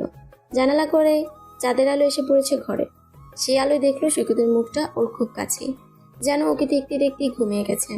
ওর ইচ্ছে হলো ওকে ছুঁয়ে দিতে, কিন্তু যা পাচ্ছে ছেলে ঘুম ভেঙে গেলেই এমন কিছু বলে বসবে যে ওর মুখ লুকোবার জায়গা থাকবে না। সারাক্ষণ মজা নেয়, অথচ তিথি না ফিথি ওর সাথে তো ঠিকই কত সুন্দর করে কথা বললো। কাল চলে যাচ্ছি, আবার কতদিন পর দেখা হবে, একটু কি পারতো না একসাথে রোমান্টিক কিছু মুহূর্ত কাটাতে? পাঁচি কোথাকার, ঘুমিয়েছ না? এবার দেখাচ্ছি মজা। সৈকতের ফোনটা ওর মাথার পাশেই ছিল। আস্তে করে উঠে ফোনটা নিয়ে খুব সাবধানে ওর হাত নিয়ে ফিঙ্গার লক খুলে ফেললো। তারপর উঠে বসে প্রথমে ওর কল হিস্ট্রি দেখলো। সেখানে তিথি, শেলি, তুলি আর আফসানা নামের 4টা মেয়েদের নাম্বার পেল, যেগুলোতে রেগুলারই কথা হয়। শর্মি সেই নাম 4টা পাল্টে শাকচুন্নি, পেতনি, ভূতনি আর ডাইনি দিয়ে দিল। তারপর যেটা অফিস বস লেখা সেটা হিটলার নাম দিয়ে সেভ করে দিল। তারপর যে নাম্বারগুলোতে রেগুলার কথা হয় আর যত মেয়ের নাম্বার আছে সব কটাই কাশেম, কসাই, গোয়ালা, ব্যাককল, বলদ, গরু, ছাগল, মুরগি, পাঙ্গাস, ট্যাংরা, টেম্পু, বিচ্ছু, তেলাপোকা, চিকচিকি, ভালুক দিয়ে সেভ করে দিল। নিজের নাম্বারটা দেখলো বুঝ দিয়ে সেভ করা, সেটা পাল্টে হার্টবিট লিখে দিল। তারপর মুচকি এসে গ্যালারিতে ঢুকলো। সেখানে শর্মির বেশ কিছু ছবি দেখলো, যে বিভিন্ন সময় লুকিয়ে তোলা হয়েছে। ব্যাপারটা শর্মির কাছে খুব ভালো লাগলো। ইস, এমন লুকিয়ে ছবি তোলার কি মানে? তখন নিজের ফোনে টর্চ জ্বেলে হালকা আলো করে পটাপট দুজনের কয়েকটা সুইট সেলফি নিয়ে নিল। তারপর নিজের ফোনেও তুললো। ছবি তোলা শেষ করে ফোনটা আস্তে করে রেখে দিল। কাল থেকে নাম্বার নিয়ে সৈকত কি বিড়ম্বনায় পড়বে সেটা ভেবে তার খুব হাসি পাচ্ছিল। কালোকে ফোনটা বেশি হাতে নিতে দেওয়া যাবে না। চট্টগ্রামের উদ্দেশ্যে রওনা হবার পর সব দেখুক, তার আগে দেখলে কি হবে কে জানে। সন্ধ্যায় সৈকতের বাসের টিকিট কাটার সেই উদ্দেশ্যে শর্মির সারাদিনের ব্যস্ততায় কেটে গেল। আর সৈকত সারাদিন শর্মির সাথে কথা বলার চান্স খুঁজে গেছে শুধু। সৈকতের আজ কোনো ফোন আসেনি, তাই শর্মির কোনো ঝামেলা হলো না। কিন্তু সারাদিনে একটাও ফোন এলো না, এটা কেমন কথা? বিকেলে সৈকত শর্মিকে অনেকক্ষণ না দেখে সুপ্তিকে বলল, কিরে, ঘরের কোনো কাজ করিস টরিস না, কিছু না? আজ বাদে কাল বিয়ে হবে, শ্বশুরবাড়ি গিয়ে তো আমাদের সবার নাক কাটিয়ে ফেলবি। আম্মুকে সাহায্য করতে পারিস না? ও বাবা, হঠাৎ করে এসব বলছো, ঘটনা কি? ঘটনা আবার কি হবে? সন্ধ্যায় চলে যাচ্ছি আর তোর ভাবির সাথে এখন পর্যন্ত একটু ভালো করে কথাই বলতে পারলাম না। বিয়ে করে লাভটা কি হলো? ও বুঝেছি, আগে বলবি তো। আচ্ছা, তুই ছাদে যা, আমি ভাবিকে পাঠিয়ে দিয়েছি। সাথে চা নিয়ে আসতে বলিস। বলবো। বলে সে হাত পেতে রইল। কি? তোর এত কাজ করে দিব, আমাকে একটু খুশি করবি না? মায়ের চিনিস, কোনো টাকা পাবি না, যা ভাগ। এই, তোর বয়ফ্রেন্ডের কি যেন নাম? দিব সব বাবাকে বলে। আমার কোনো বয়ফ্রেন্ড নাই, এসব বলে তুই কথা ঘোরাবি না। টাকা দে, নইলে আমি ভাগলাম। আচ্ছা, পরে নিস, এখন শর্মিকে ডেকে দে। হুম, বাকি কাজ ফাঁকি। তুই এই করে করে আমার কোটি কোটি টাকা মেরে খেয়েছিস, আজ আর তা হবে না। কোটি কোটি টাকা মেরে খেয়েছি, আমার স্যালারির অর্ধেক যায় তোর ঘুষের পেছনে, আর আমাকে এসব বলছিস? দিবি নাকি চলে যাব? আচ্ছা ঠিক আছে, নে 500 দিলাম, এবার যা। আরও 1000। কিসের 1000? আগের পাওনা। তুই ঘুষ দিবি বলে আমাকে দিয়ে শুধু কাজ করাস, আর কাজ হয়ে গেলেই যা ভাগ বলে বিদায় দিস। আরও 1000 দিবি, তারপর কাজ হবে, নয়তো টাটা বাই বাই। আর 1 পয়সাও পাবি না। 500 দিয়েছি, এইটার হিসাব লিখে রাখবি। যা, শর্মিকে পাঠিয়ে দে। ঠিক আছে, দিতে হবে না। আমার আবার এত টাকা খাওয়ার শখ নাই। যাই, নিচতলায় আন্টি বলেছিল ভাবিকে নিয়ে চা খেতে যেতে, আজ না হয় সেখানেই চা খেয়ে আসি। আচ্ছা আচ্ছা, নে। আর শোন, মনে রাখিস, 1 মাঘে শীত যায় না। আমি পড়াই মনে রাখতে পারি না, এসব মনে রাখার টাইম কই। থ্যাংক ইউ ভাইয়া। শোন, আমি যে ওর জন্য অপেক্ষা করছি, ওকে ডেকে পাঠিয়েছি, এসব আবার বলে দিস না। ঠিক আছে, তাহলে আরও 200 দে। সৈকত ওর কান ধরে বলল, নিবি আরো 200? নিব না, 4। যা তাহলে। বলে সৈকত রাগে গজগজ করতে করতে ছাদে চলে গেল। সুপ্তি শর্মিকে দাদির ঘরে পেয়ে গেল। বুঝলো শর্মিকে ভাইয়া খুঁজে কেন পাচ্ছে না। সে গিয়ে শর্মিকে কাজ আছে বলে টেনে রান্নাঘরে নিয়ে এলো। বলল, ভাবি, চা বানাতে পারো? পারি। তাহলে জলদি 2 কাপ বানিয়ে ফেলো। ঠিক আছে। কে সুপ্তি? তোমার ভাইয়া কোথায় বলতে পারো? সুপ্তি চট করে ব্যাপারটা বুঝে নিল। বলল, বলবো, তার আগে আমাকে 200 টাকা দিতে হবে। শর্মি অবাক গলায় বলল, তুমি কি ঘুষ চাইছো? তুমি তো স্মার্ট আছো, ঠিক ধরে ফেলেছো। আসলে ভাইয়ের কাছে চাইলে তো পাওয়া যায় না, আর আমি তোমার কাছ থেকে নিলে তুমি সেটা ভাইয়ের কাছ থেকেই খসাবে। সিম্পল। আমি কিভাবে টাকা খসাবো? সে তুমি আস্তে আস্তে শিখে যাবে। আমি আছি না, এসব ব্যাপারে আমি ওস্তাদ লোক। এখন ভাইয়ের কাছে যেতে চাও কিনা বলো, তাহলে জলদি টাকাটা দাও। শর্মি ঘরে গিয়ে তার পার্স থেকে 500 টাকার একটা নোট এনে ওকে দিয়ে বলল। পুরোটা রাখো। সুপ্তি খুশি হয়ে ভাবিকে জড়িয়ে ধরে বলল, জিও ভাবি, জানো ভাইয়ের কাছ থেকে টাকা খসাতে কত কষ্ট হয়? পাওনা টাকাটাই দেয় না, আর তুমি কিনা এত বেশি দিচ্ছ। যাও যাও, ভাইয়া তোমার জন্য ছাদে অপেক্ষা করছে। জানি, ছাদে চলে যাও। দাঁড়াও। তার মানে তুমি তোমার ভাইয়ের নির্দেশে এখানে এসেছো? হ্যাঁ। তার কাছ থেকেও নিশ্চয়ই খসিয়েছো? সে আর বলতে, তবে ভাইয়ের কাছ থেকে খসাতে অনেক ঝামেলা করতে হয়েছে। তুমি তো ডেঞ্জারাস মেয়ে। এক কাজের জন্য 2 পক্ষের কাছ থেকে টাকা খাচ্ছো। ডেঞ্জারাস না ভাবি, এটাকে বলে ট্যালেন্ট। ভালো ট্যালেন্ট আছে। সুপ্তি হেসে চলে গেল। সৈকত ছাদে গিয়ে 8 ঘন্টার উপর বসে আছে, অথচ শর্মির দেখা নেই। মোবাইলটাও নিয়ে আসেনি যে সময় কাটাতে কিছু করবে। ফাজিল সুপ্তিটার উপর ভরসা করাটা একদম ঠিক হয়নি। উফ, এতগুলো টাকা পানির মতো হাতছাড়া হয়ে গেল। সব দোষ বুশের। নতুন বিয়ে হয়েছে, কোথায় স্বামী সেবায় ব্যস্ত থাকবে তা নয়, সংসার উদ্ধার করে ফেলছে। বেচারা আমিটা যে চলে যাব তার কোনো খেয়াল রাখবে না। এসব ভাবতে ভাবতে আরো মিনিট 10 চলে গেল। তারপর শর্মি ছাদে এলো। ওকে দেখেই বলল, পৃথিবী উল্টে ফেলা শেষ হলো তাহলে? মানে সংসার ধর্ম কি একদিনই শিখে ফেলবে? এত ব্যস্ত? শর্মি মুচকি হেসে বলল, আহা, আপনি আমার জন্য এইভাবে অধীর হয়ে অপেক্ষা করবেন সেটা আগে বললেই হতো। অপেক্ষা তোমার জন্য? আমার খেয়ে দিয়ে কাজ নেই যেন। আমি বাসায় থাকলে প্রতিদিনই বিকেলে ছাদে আসি। অপেক্ষা করেননি তাহলে? কিন্তু সুপ্তি যে বলল। সৈকত চোখ শুরু করে বলল, কি বলেছে সুপ্তি? এই ঘুষ নিয়ে কে নাকি ওকে দিয়ে কি কাজ করিয়ে দিতে বলেছে সেগুলো আর কি। সৈকত দাঁত চেপে চিবিয়ে চিবিয়ে বলল, সুপ্তি, আজকে তুই শেষ। কিছু বললেন? বললাম, চা কি ঠান্ডা হলে দিবে? শর্মি হেসে চায়ের কাপ এগিয়ে দিয়ে রেলিংয়ে হেলান দিয়ে দাঁড়ালো। সৈকতের পাশেই এক হাত পেছনে রেখে দাঁড়িয়ে চা পান করতে লাগলো। দুজনেই নীরব। বলার জন্য কেউ কোনো কথা খুঁজে পাচ্ছে না। তাদের নীরবতার হাত ধরে সন্ধানে মেল। সৈকত বলল, চলো নিচে যাই, আমার যাবার সময় হয়ে এলো। শর্মি নড়ল না। সে পায়ের বুড়ো আঙুল দিয়ে গভীর মনোযোগে ছাদের মেঝেতে আঁকিবুকির চেষ্টা চালিয়ে যাচ্ছে। সৈকত এগিয়ে এসে ওর সামনে দাঁড়িয়ে বলল, কি হলো, নিচে যাবে না? সৈকত অস্ফুট স্বরে বলে সেভাবেই দাঁড়িয়ে রইল। তখন প্রায় অন্ধকার নেমে এসেছে।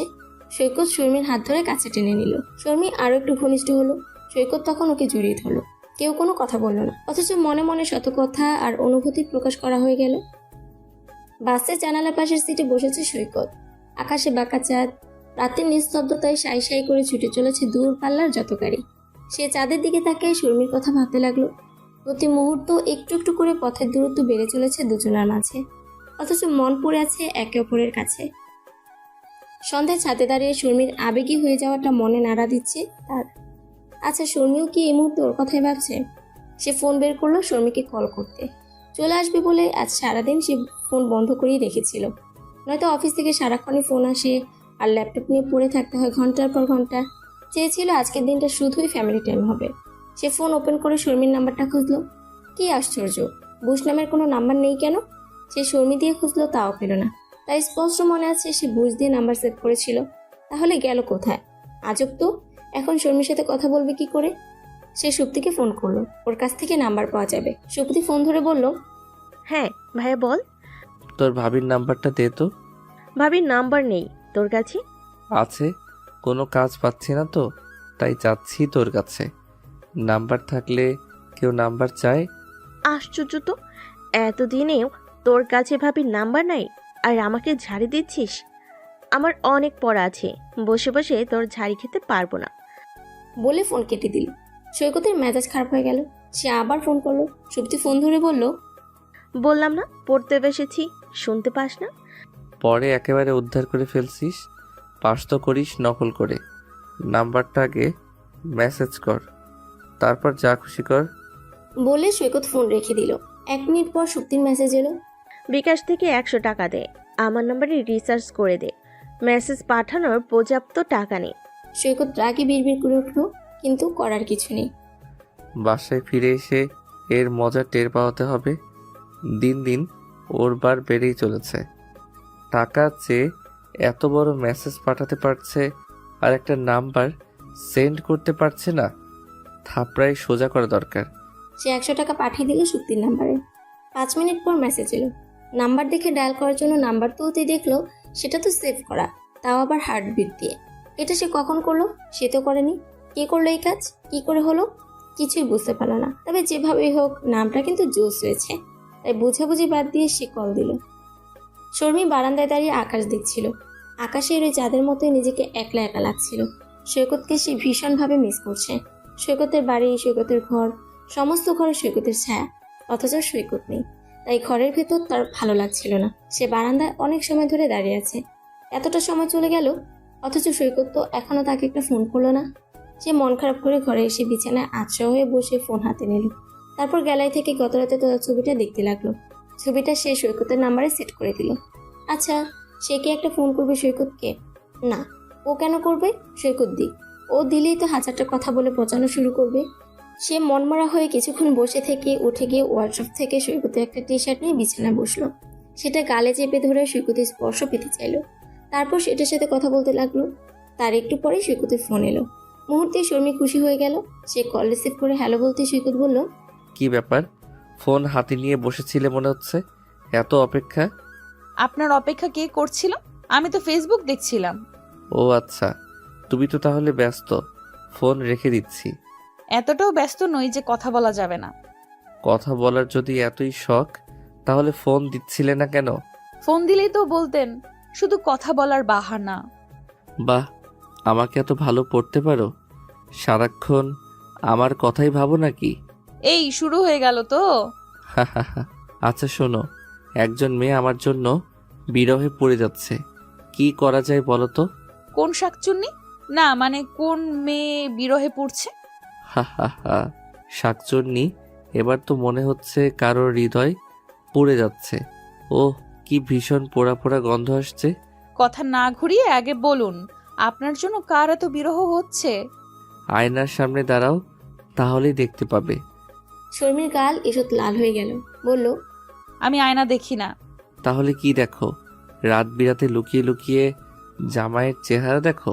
রাত বিরাতে ওসব আপনি করে বেড়ান। ওসব আমি করে বেড়াই সেটা তুমি কি করে বুঝলে? ঘুমিয়ে থেকে? আহা, আপনি কি ঝগড়া করতেই ফোন করেছেন? না, প্রেম করতে। প্রেমের নমুনা দেখে আমি শিহরিত। আমার প্রেম এমনই, রবি ঠাকুরের ভাষায়, রোগের মতন বাঁধিব তোমারে, দারুণ আলিঙ্গনে, মোর যাতনায় হইবি অধীর, আমারই অনলে দহিবে শৈলীর, অবিরাম শুধু আমি ছাড়া আর কিছু না রহিবে মনে। বাহ, কবিতাও পড়েন? পড়ি না, কিন্তু দুই একটা মুখস্থ রাখতে হয় মানুষকে মাঝে মাঝে তাক লাগিয়ে দেবার জন্য। তুমি আমার একটা প্রশ্নের উত্তর দেবে এখন। কি? তুমি আমাকে আপনি বলা ছাড়বে কবে? ছাড়বো না। তাহলে আমিও ঝগড়া ছাড়বো না। ইস, আপনি একেবারে মহিলাদের মতো ঝগড়ুটে। তুমি তো এমন থাকতে বলছো। আমি কখন বললাম? আজব। তুমি তো বললে আপনি বলা ছাড়বে না, তো আমি কি করব? সেজন্য আপনি ঝগড়া করবেন? করব, এটা আমার প্রতিবাদের ভাষা। অভিনব ভাষা। এবার অভিনব ভাষায় আমাকে আই লাভ ইউ বলে ফেলো। I hate you. এই তোমার তো লজ্জা শরম নেই? বললাম আর অমনি আই লাভ ইউ বলে দিলে। আমি কখন সেটা বললাম? আমি তো আই হেট ইউ বললাম। দুটোর বাংলা অর্থ যে একই সেটা তামাম দুনিয়া জানে। আই লাভ ইউ হলো প্রত্যক্ষভাবে বলা, আর আই হেট ইউ হলো পরোক্ষভাবে আই লাভ ইউ বলা। কথা তো একই, মানে একটার একটার মিরর ভার্সন। এর উপর পিএইচডি করেছেন মনে হচ্ছে। এটা সাধারণ জ্ঞান। ভালো কথা, আমাকে যখন এতই মিস করছো তখন ঘুমাবার সময় আমার একটা টি শার্ট পরে ঘুমিও।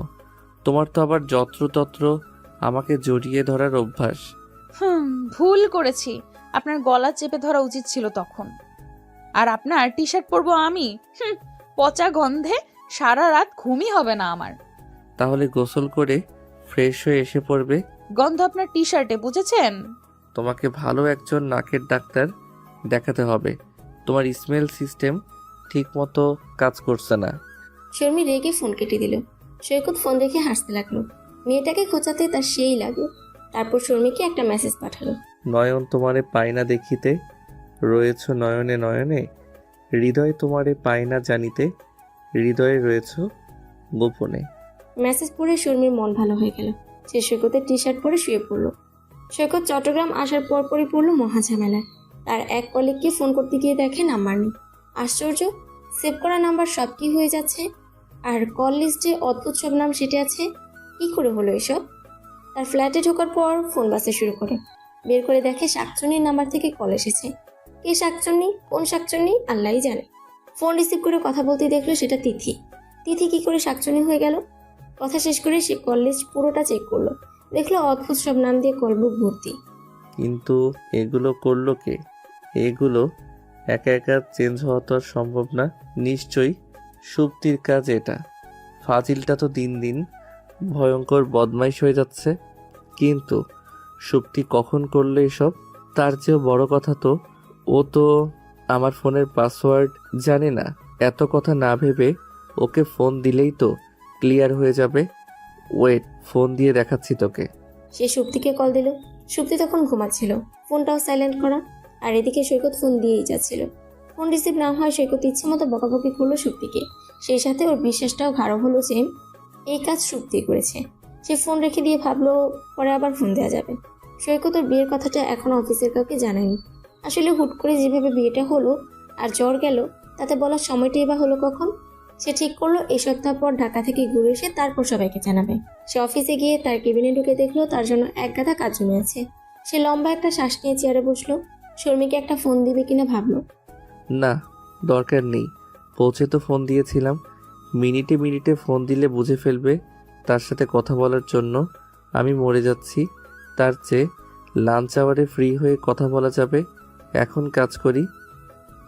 সৈকত টানা কাজ করে যাচ্ছে। কখন যে লাঞ্চ আওয়ার হয়ে গেছে খবর নেই। মাঝে একবার সুপ্তি ফোন করেছিল, তাকে ইচ্ছে মতো ছাড়া হয়েছে। অথচ সুপ্তি অবাক হয়ে বারবার একই কথা বলেছে যে এই অকাজটা সে করেনি।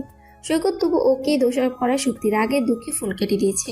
ফোন রেখে সৈকত আবার কাজে ব্যস্ত হয়ে গেছে। এমন সময় কেউ বলল, আসবো? সৈকত ফাইল থেকে মুখ তুলে দেখলো তিথি দরজায় দাঁড়িয়ে। বলল, আরে আসো আসো, তোমার আবার অনুমতি লাগে নাকি? তা হয়তো লাগে না, তবে অফিসিয়াল বিহেভিয়ার বলে একটা ব্যাপার আছে না? সেটা সবার জন্য না। তুমি তো শুধু আমার কলিগ নও, একজন বন্ধুও। বন্ধু? আচ্ছা তারপর বলো, তোমার কি খবর টবর? সেই তো কাজে ডুবে গেছো মনে হচ্ছে।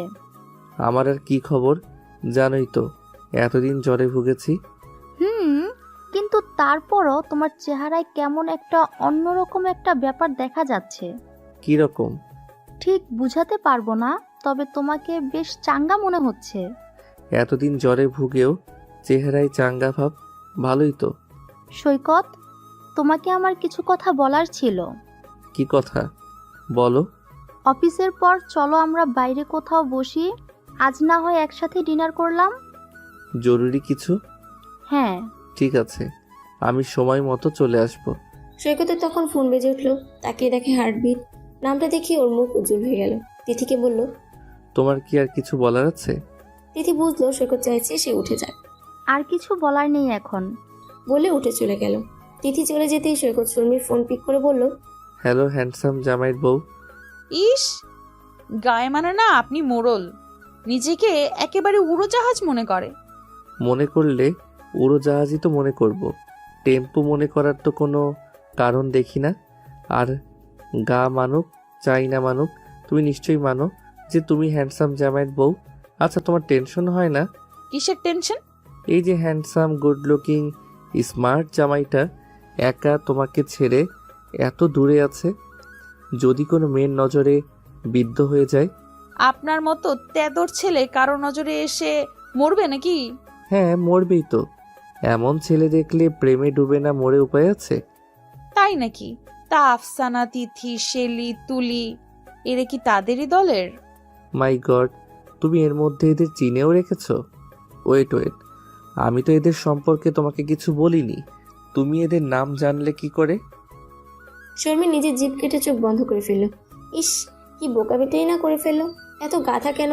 ধরা পড়ে গেল, কি বলবে এখন? সে চুপ করে রইল।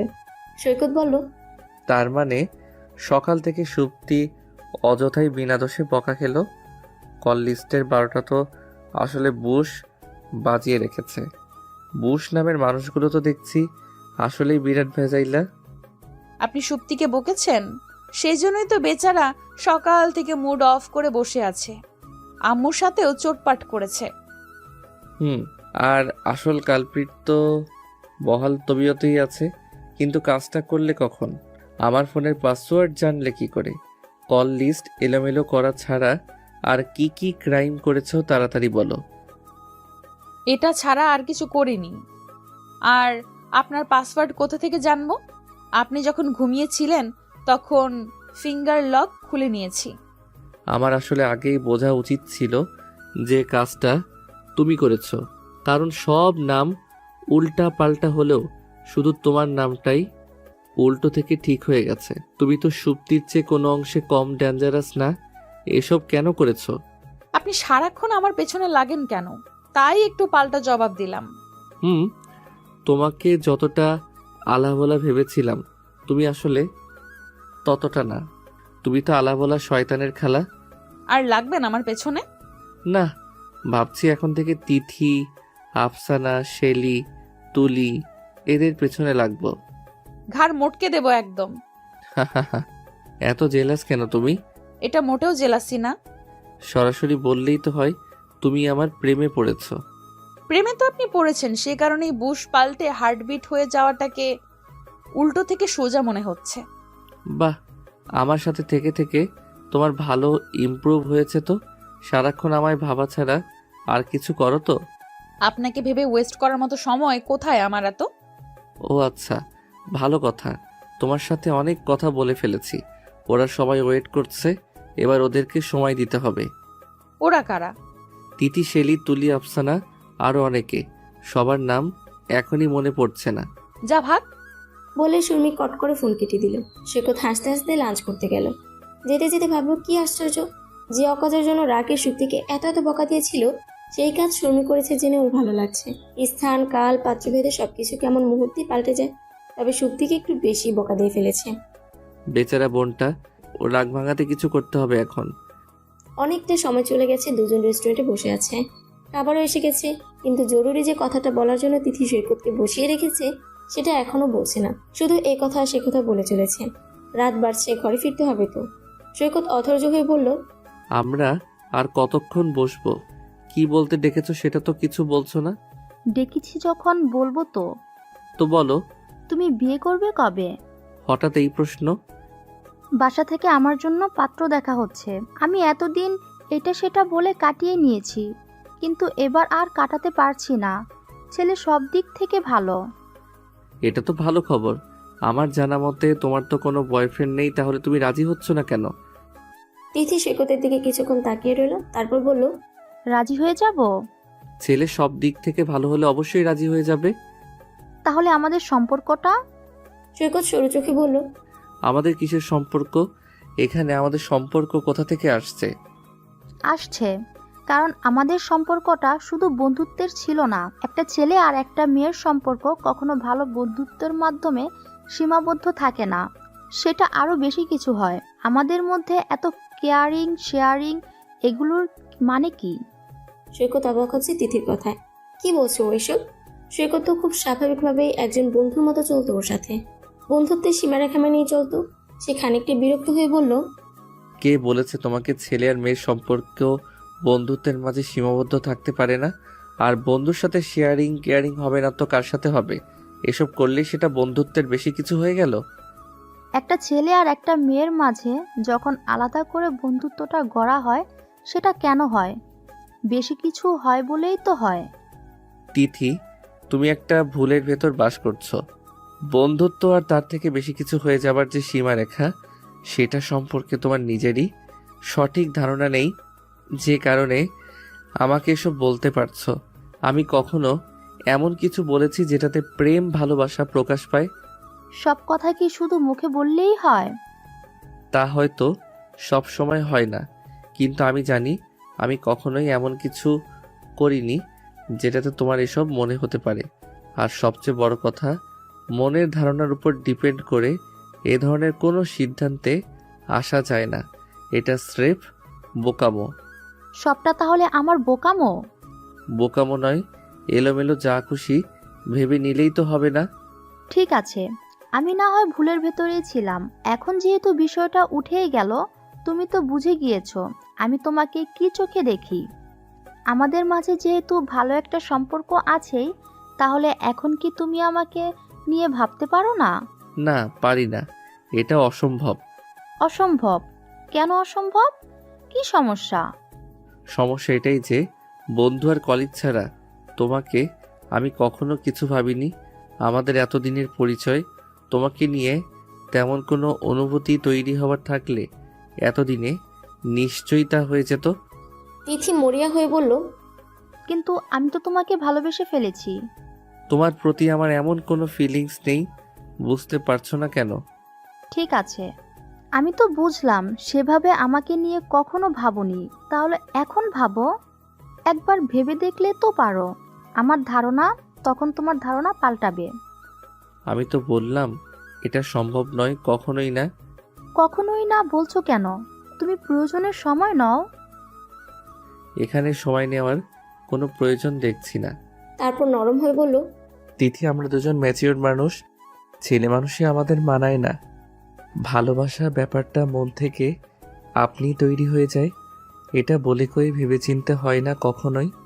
তোমার ব্যাপারে এমন ফিলিংস আমার কখনোই আসেনি, আর আসবেও না। তুমি একটা স্মার্ট মেয়ে, তোমার কাছ থেকে এমনটা আমি আশাও করি না। বাসায় গিয়ে ঠান্ডা মাথায় ভালো করে সব কিছু বুঝতে চেষ্টা করো, তারপর নিজেই সিদ্ধান্তে আসতে পারবে যে এসব ছেলে মানুষই রেখে তোমার জন্য দেখা পাত্রকে বিয়ে করাটাই উত্তম হবে। আমার কথা শেষ, আমি এখন উঠবো। তিথি চুপ করে বসে রইল। তার চোখে পানি চলে এসেছে। সে আর কিছুই বলল না। তার ইচ্ছে করছে চিৎকার করে কাঁদতে। সে মনে মনে সৈকতকে কত ভালোবেসেছিল, কত স্বপ্ন সাজিয়ে ফেলেছিল। সবই বালির করার মতো একটা ঢেউই বিলীন হয়ে গেল। রেস্টুরেন্ট থেকে বের হয়ে সৈকত তিথিকে রিক্সা ঠিক করে দিল। তিথি বলল, না। তিথি কথা না বাড়িয়ে চলে গেল। পুরো ব্যাপারটা সৈকত হকচকিয়ে গেছে। সে চাইলেই তার বিয়ে হয়ে গেছে বলে দিতে পারত, কিন্তু সেটা করেনি। কারণ সে চেয়েছে তিথি এটা বুঝুক যে সৈকত কোনোভাবেই তিথিকে প্রেম ভালোবাসার মতো ব্যাপারে চায়নি এবং চায়ও না। বিয়ের ব্যাপারটা বললে তিথি হয়তো ভাবতো সৈকত বেটার অপশন পেয়ে ওকে রেখে অন্য কাউকে বিয়ে করে ফেলেছে, তাই বিয়ের কথা সে সময় মতো সবাইকে একসাথে জানাবে। তবে তিথির জন্য তার মন খারাপ লাগতে লাগলো। তিথির সাথে তার হয়তো ভালো বন্ধুত্ব জন্মটা ঠিক হয়নি। মেয়েটা এত বোকা কেন? সে তো সবার সাথেই এভাবে মেশে, তাহলে ও কেন এমন ভাবনা ভাববে? এরপর থেকে সৈকত তিথিকে এড়িয়ে চলতে লাগলো, সেই সাথে অফিসের অন্য সব মেয়ে স্টাফদেরও এড়িয়ে চলতে লাগলো। তিথি ওর বিয়ের কী করলো সেটাও জানতে চাইল না। অফিসের কাজ নিয়ে নিজের ব্যস্ততা দেখালো। সবাই দেখলো সৈকত আজকাল কাজ আর ফোন নিয়েই ব্যস্ত থাকে। আজ মঙ্গলবার, সৈকত অপেক্ষা আছে বৃহস্পতিবার অফিস করে সে ঢাকার উদ্দেশ্যে রওনা হয়ে যাবে। তবে শর্মিকে জানাবে না। সৈকতকে হুট করে দেখতে পেয়ে শর্মির কী অনুভূতি হয় সেটা দেখতে চায় সে। তারপর সে আম্মুকে ফোন দেয়। ওর আম্মু ফোন পিক করতে সালাম দিল। ওর আম্মু সালামের জবাব দিয়ে বলল, কি করছিস? এই একটু কাজ আছে, শেষ করে ঘুমিয়ে পড়বো। তুমি কি করছো?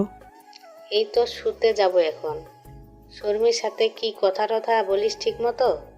বলি তো। ভালোভাবে কথা বলবি, একদম জ্বালাবি না ওকে। আমি তো ওকে জ্বালাই না, কিন্তু কথা হলো আমি নেই, আর সেই সুযোগে দাদির প্রযোজনায় তোমরা বউ শাশুড়ি মিলে বাংলা সিনেমা নাকি হিন্দি সিরিয়াল বানাচ্ছ? প্রশ্ন তো সেটা। এগুলো আবার কি কথা, ফাজিল ছেলে। হা হা হা। তুই এবার আসলে ওকে নিয়ে ওদের বাড়ি থেকে ঘুরে আসিস। কয়েকদিন তো হয়ে গেল এসেছে, বাড়ির কথা ভাবে মনে হয়। আমাকে কেন নিয়ে যেতে হবে? এই সপ্তাহে ঢাকা আসতে পারবো কিনা তাই তো জানি না। আমি বরং শিহাবকে বলে দিচ্ছি, ও এসে নিয়ে যাক। ঠিক আছে। তারপর মা ছেলে আরও কিছু কথা বলে ফোন রেখে দেয়। সৈকত এরপর শর্মিকে কল দিল। শর্মি ফোন পিক করে বলল, হ্যালো। এমন শুকনো শুকনো হ্যালো বলছো কেন? তাহলে কিভাবে বলবো? কিভাবে বলবো মানে? তোমার হ্যান্ডসাম জামাই এত রাতে ফোন করেছে, গলায় 1000 ওয়াটের ঝলকানি দিয়ে বলবা, হ্যালো জান, আই মিস ইউ বেবি। মা। শর্মি নিঃশব্দে হেসে বলল, আমি এসব ন্যাকামো পারি না। তাহলে কোন সব ন্যাকামো পারো? শর্মি চুপ করে রইল। তোমার কি মন খারাপ? না। তাহলে এমন চুপচাপ? বাড়ির কথা মনে পড়ছে? শর্মি মনে মনে বলল, আপনাকে মনে পড়ছে, ভীষণভাবে মনে পড়ছে। কথা না বললে হবে? ঠিক আছে, আমি শিহাবকে ফোন করে বলে দিচ্ছি, ও এসে তোমাকে নিয়ে যাক। ওখানে কিছুদিন থেকে আসো, ভালো লাগবে। শর্মি এটা শুনে খুশি হলো, বলল, ঠিক আছে, বলে দিন। আর আর আপনি কবে আসবেন? মানে আমাকে নিতে আসবেন কবে? সেটা এখনো বলতে পারছি না, অফিসে কাজের চাপ আছে। এই সপ্তাহে ঢাকা আসতে পারবো কি না জানি না। ও, খেয়েছেন আপনি? তুমি? না। না কেন? ইচ্ছে করছিল না। ফোন রাখলাম। কেন? কি করব? আপনি কি রাগ করলেন? তুমি শুধু হুহা করে যাচ্ছ, আমি একা কি কথা বলবো? আপনি বলুন, আমি তো শুনছি। আমার ঘুম পাচ্ছে, রাখি, পরে আবার কথা হবে। সৈকত ফোন রেখে দিল। শর্মির ইচ্ছে হচ্ছে সৈকতের কলার চেপে ধরে বলে, আমার হ্যান্ডসাম জামাই, এমনি দূরে থাকো, এখন আবার ফোন কেটে দেওয়া হচ্ছে। এমন পানিশমেন্ট দিব যে আমাকে ছেড়ে থাকার কথা মনেও আনতে পারবে না। সকালে নাস্তার টেবিলে বসেছে সবাই। সৈকতের মা শর্মিকে বলল, কয়েকদিন তো হয়ে গেল, তুমি চাইলে বাবার বাড়ি থেকে ঘুরে আসতে পারো, বাড়ি গেলে ভালো লাগবে। শর্মি খুশি হলো, বলল, ঠিক আছে। তাহলে শিয়াবকে ফোন করে বলে দাও, ও এসে যেন তোমাকে নিয়ে যায়। ঠিক আছে। সৈকতের দাদি বললেন, ঢং, আমরা বিয়ে হয়েছে পরে বাপের বাড়ির চেহারা আর দেখি নাই, আর এখন দেখি সব নতুন হিসাব। সৈকতের মা বললেন, মা, আপনার নিশ্চয় তখন বাবার বাড়ির জন্য খুব মন ফুটতো, তাহলে আর ওকে আটকাবো কেন, যাক না। শর্মি তাড়াতাড়ি বলল, দাদি, আমি 2 দিন থেকেই চলে আসব, এর বেশি থাকবো না। যাও যাও, ঘুরে আসো। তাদের আলাপের মাঝখানে কলিং বেল বেজে উঠল। শর্মি উঠতে চাইলে সৈকতের মা বললেন, আমি দেখছি, তুমি খাও। দরজা খুলতে দেখলেন শিহাব দাঁড়িয়ে। ওকে ভেতরে আসতে বলে শর্মিকে ডাকলেন। শর্মি, দেখো কে এসেছে। শর্মি এগিয়ে এসে দেখে শিহাব। সে অবাক হয়ে বলল, তুই এত সকালে? বাসার সবাই ভালো আছে তো? সবাই ভালো আছে। গতকাল রাতে ভাইয়া ফোন করেছিল, বলল তোমাকে নিতে আসতে, আর আমি যেন ভোরে উঠে চলে আসি, সেজন্য সে সকাল 6টায় আমাকে ফোন করে জায়গায় চলেছে। সৈকতের এই ব্যাপারটা শর্মির খুব ভালো লাগলো। সে শিহাবকে বলল, ভালো হয়েছে, আয় বস, আমরা তো সবাই খেতে বসেছি। তুই খেয়ে এসেছিস? এত সকালে কি খাবো, পাগল নাকি তুমি? শর্মি তার শাশুড়ির দিকে তাকাতেই তিনি বললেন, তুমি দাঁড়িয়ে আছো কেন, ওর খাবারের ব্যবস্থা করো। শিহাব, তুমি ফ্রেশ হয়ে সোজা ডাইনিংয়ে চলে আসো, আমরা নাস্তাই করছিলাম। আন্টি, আমি এত সকালে এসেছি যে মিষ্টি টিষ্টি কিছু আনতে পারিনি। মাছের বাজার পেয়ে গেলাম, তাই 2টো মাছ নিয়ে এসেছি। মা, তুমি মাছ বাজারে এসেছে একদম তাজা রুই আর কাতলা মাছ। তুমি বাচ্চা ছেলে, তোমাকে এসব কে করতে কে বলেছে? আচ্ছা যাও, ফ্রেশ হয়ে খেতে এসো আগে। শর্মি শিহাবকে নিয়ে ডাইনিং টেবিলে বসতে দাদি বলে উঠলেন, ওরে তো দেখি আগেই আসতে বইলা রাখছস, তাহলে আর এতক্ষণ নাটক করলা কেন? শর্মি করুণ মুখে বলল, দাদি, আমি সত্যিই জানতাম না শিহাব আসবে। দাদি, সৈকত ভাই আমাকে কাল রাতে বলেছে আসতে। আমার আসার কথা আপু কিছু জানে না, কারণ ভাইয়া বলতে মানা করেছিল। তিনি চেয়েছিলেন আবুকে সারপ্রাইজ দিতে। ও হুম, ঢং দেখি বাসি না, যত সব। এমন সময় সুপ্তি এলো। এসে শিহাবকে দেখে চমকে উঠল। আরে এই ছেলে এখানে কি করছে? নাকি আমি এখনো ঘুমের ঘরে আছি? নিশ্চয়ই ঘুমে আছি। ধুর, ভাইয়ের বিয়েতে একে দেখার পর থেকে কখন জেগে আছি কখন ঘুমে আছি টেরই পাচ্ছি না। যত জোরে মানুষ আচার খায় তার চেয়েও জোরে এরপর গ্রাস খেয়ে বসে আছি। আসলে বসেও না, একেবারে আটার বস্তার মতো চিটপটাং হয়ে গেছি। উফ, কি দরকার ছিল ভাবির ভাইটার এত কিউট হবার? সুপ্তিকে এমন করে দাঁড়িয়ে থাকতে দেখে ওর মা বলে উঠলেন, ওই যে এসেছে নবাব জাদি, এত সকালে উঠলি কেন? 12টা তো এখনো বাজে নাই। যা যা আবার শুয়ে পড়। এই আমোটা না ঘুমের মাঝেও কেমন বকে। মা, ঘুমের মধ্যে তো দুটো ভালো কথা বলতে পারো নাকি? তখন ওর আম্মু ওর কান টেনে ধরে বললেন, লাগছে না কানে? বোঝা যাচ্ছে কিছু? সুপ্তি আ আ করে চিৎকার করে কান ছাড়তে বলল। তার মা কান ছেড়ে দিতেই সুপ্তি দেখলো শিহাব হাসছে। আহ, সে কি হাসি! দেখলেই কলিজায় লাগে রে। এই ছেলেকে তো ধরে নিয়ে বিয়ে করে ফেলতে হবে। এ বাড়িতে সে আসবে জামাই হয়ে, আর সে লাল টুকটুকে শাড়ি পরে সেজেগুজে তাকে খাবার সার্ভ করবে। তখনই তার মনে পড়লো এই মুহূর্তে সে অতি পুরনো আলখালা টাইপ টি শার্ট আর ট্রাউজার পরেছে। ভালো করে তাকালে টি শার্টে 2 বা 4 ফুটও হয়তো দেখা যাবে। বর্ষার ভ্যাবসা গরমের কারণেই কাল রাতে এটা পড়েছিল ঘুমাতে, আর আজই ক্রাশকে আসতে হলো। তার উপর আলো থালো চুল, দেখেই বাড়ির কাজের মেয়ে মনে হচ্ছে। কি অবস্থা! শিহাব আসবে জানলে ভালো দেখে টপস আর লেগিংস পরে থাকা যেত। ফুটো টি শার্টের মতো তার কপালটাও ফুটো করে ফেলেছে সে। তারপর আম্মুকে চাপা গলায় বলল, মা, যে এখানে সেখানে আমাকে এইভাবে অপদস্থ করো কেন? যেখানে সেখানেই কই করলাম। সুপ্তি এখানে আর না দাঁড়িয়ে নিজের ঘরে চলে গেল। ঘরে গিয়ে পাইচারি করছে আর ভাবছে প্রাসের সামনে কিভাবে যাওয়া যায়। দিন রাত যাকে নিয়ে স্বপ্নে দৌড়ে বেড়ায় বাংলা সিনেমার লা লা লা লা লা লা সুরে সে আজ নিজের বাড়িতে এসে বসে আছে।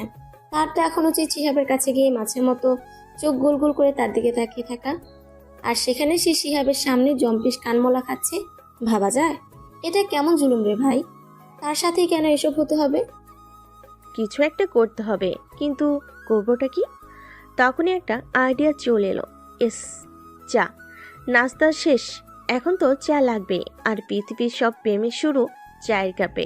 বাহ, ভালো আইডিয়া আছে তো আমার মাথায়। চায়ের কাপে তো ঝড় তুলতেই হবে আজ।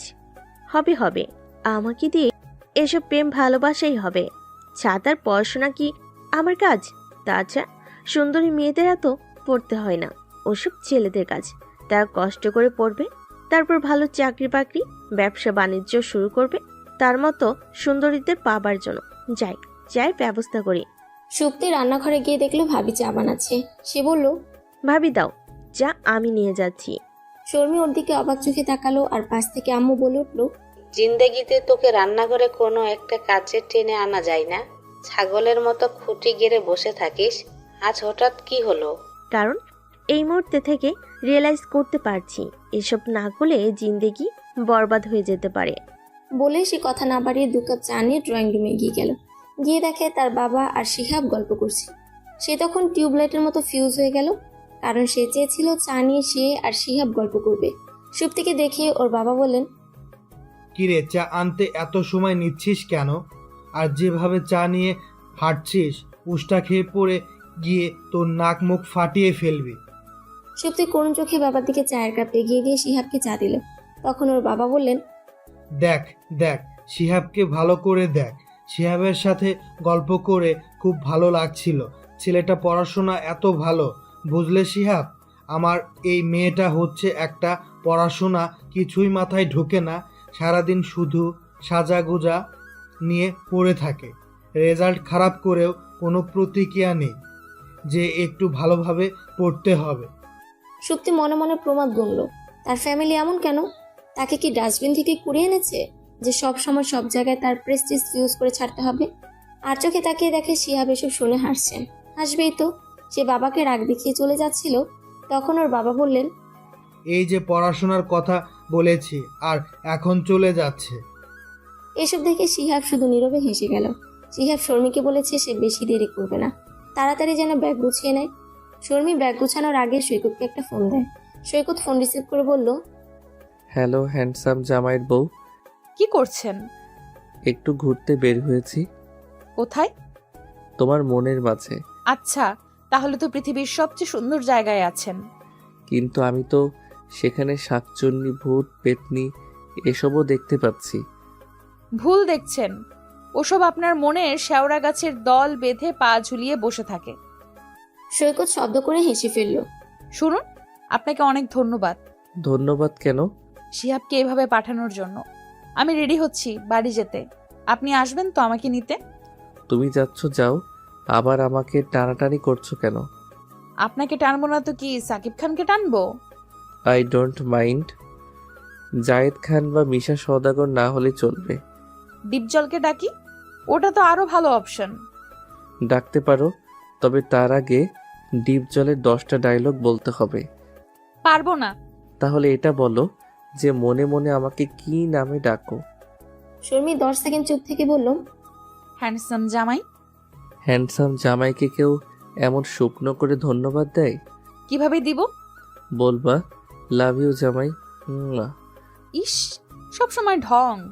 তুমি তো দেখছি দাদির ডায়লগও শিখে গেছো। আরো অনেক কিছু শিখেছি। বাড়ি আসুন, সব দেখবেন। আসছেন তো নিতে? আমি আসতে না পারলে শিহাবকে নিয়ে চলে আসতে পারবে না? পারবো, তবে আপনি এলে ভালো হতো। ভালো হতো নাকি ভালো লাগতো, কোনটা? ভালো লাগতো। এমন প্রেম প্রেম টাইপ কথা বলো কেন? চাকরি বাকরি ছেড়ে দিয়ে ঘর জামাই হয়ে যাব কিন্তু। আপনার প্রেমে পড়েই। এই পর্যন্ত বলে শর্মী চোখ বন্ধ করে জিভ কাটল। ইস, কি বলে ফেলেছিল সে। কি বললে? লাইনটা শেষ করো। কিসের লাইন? আমি কিছু বলিনি। আপনি তাড়াতাড়ি চলে আসবেন। ফোন রাখলাম। ঠিক আছে, চেষ্টা করব, সাবধানে যেও।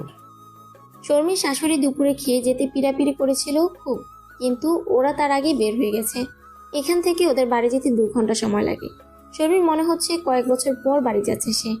বাড়ির মানুষ, বাড়ির আকাশ কতদিন দেখে না সে। সৈকতের চেয়ে সুপ্তি বয়স অনেক ছোট।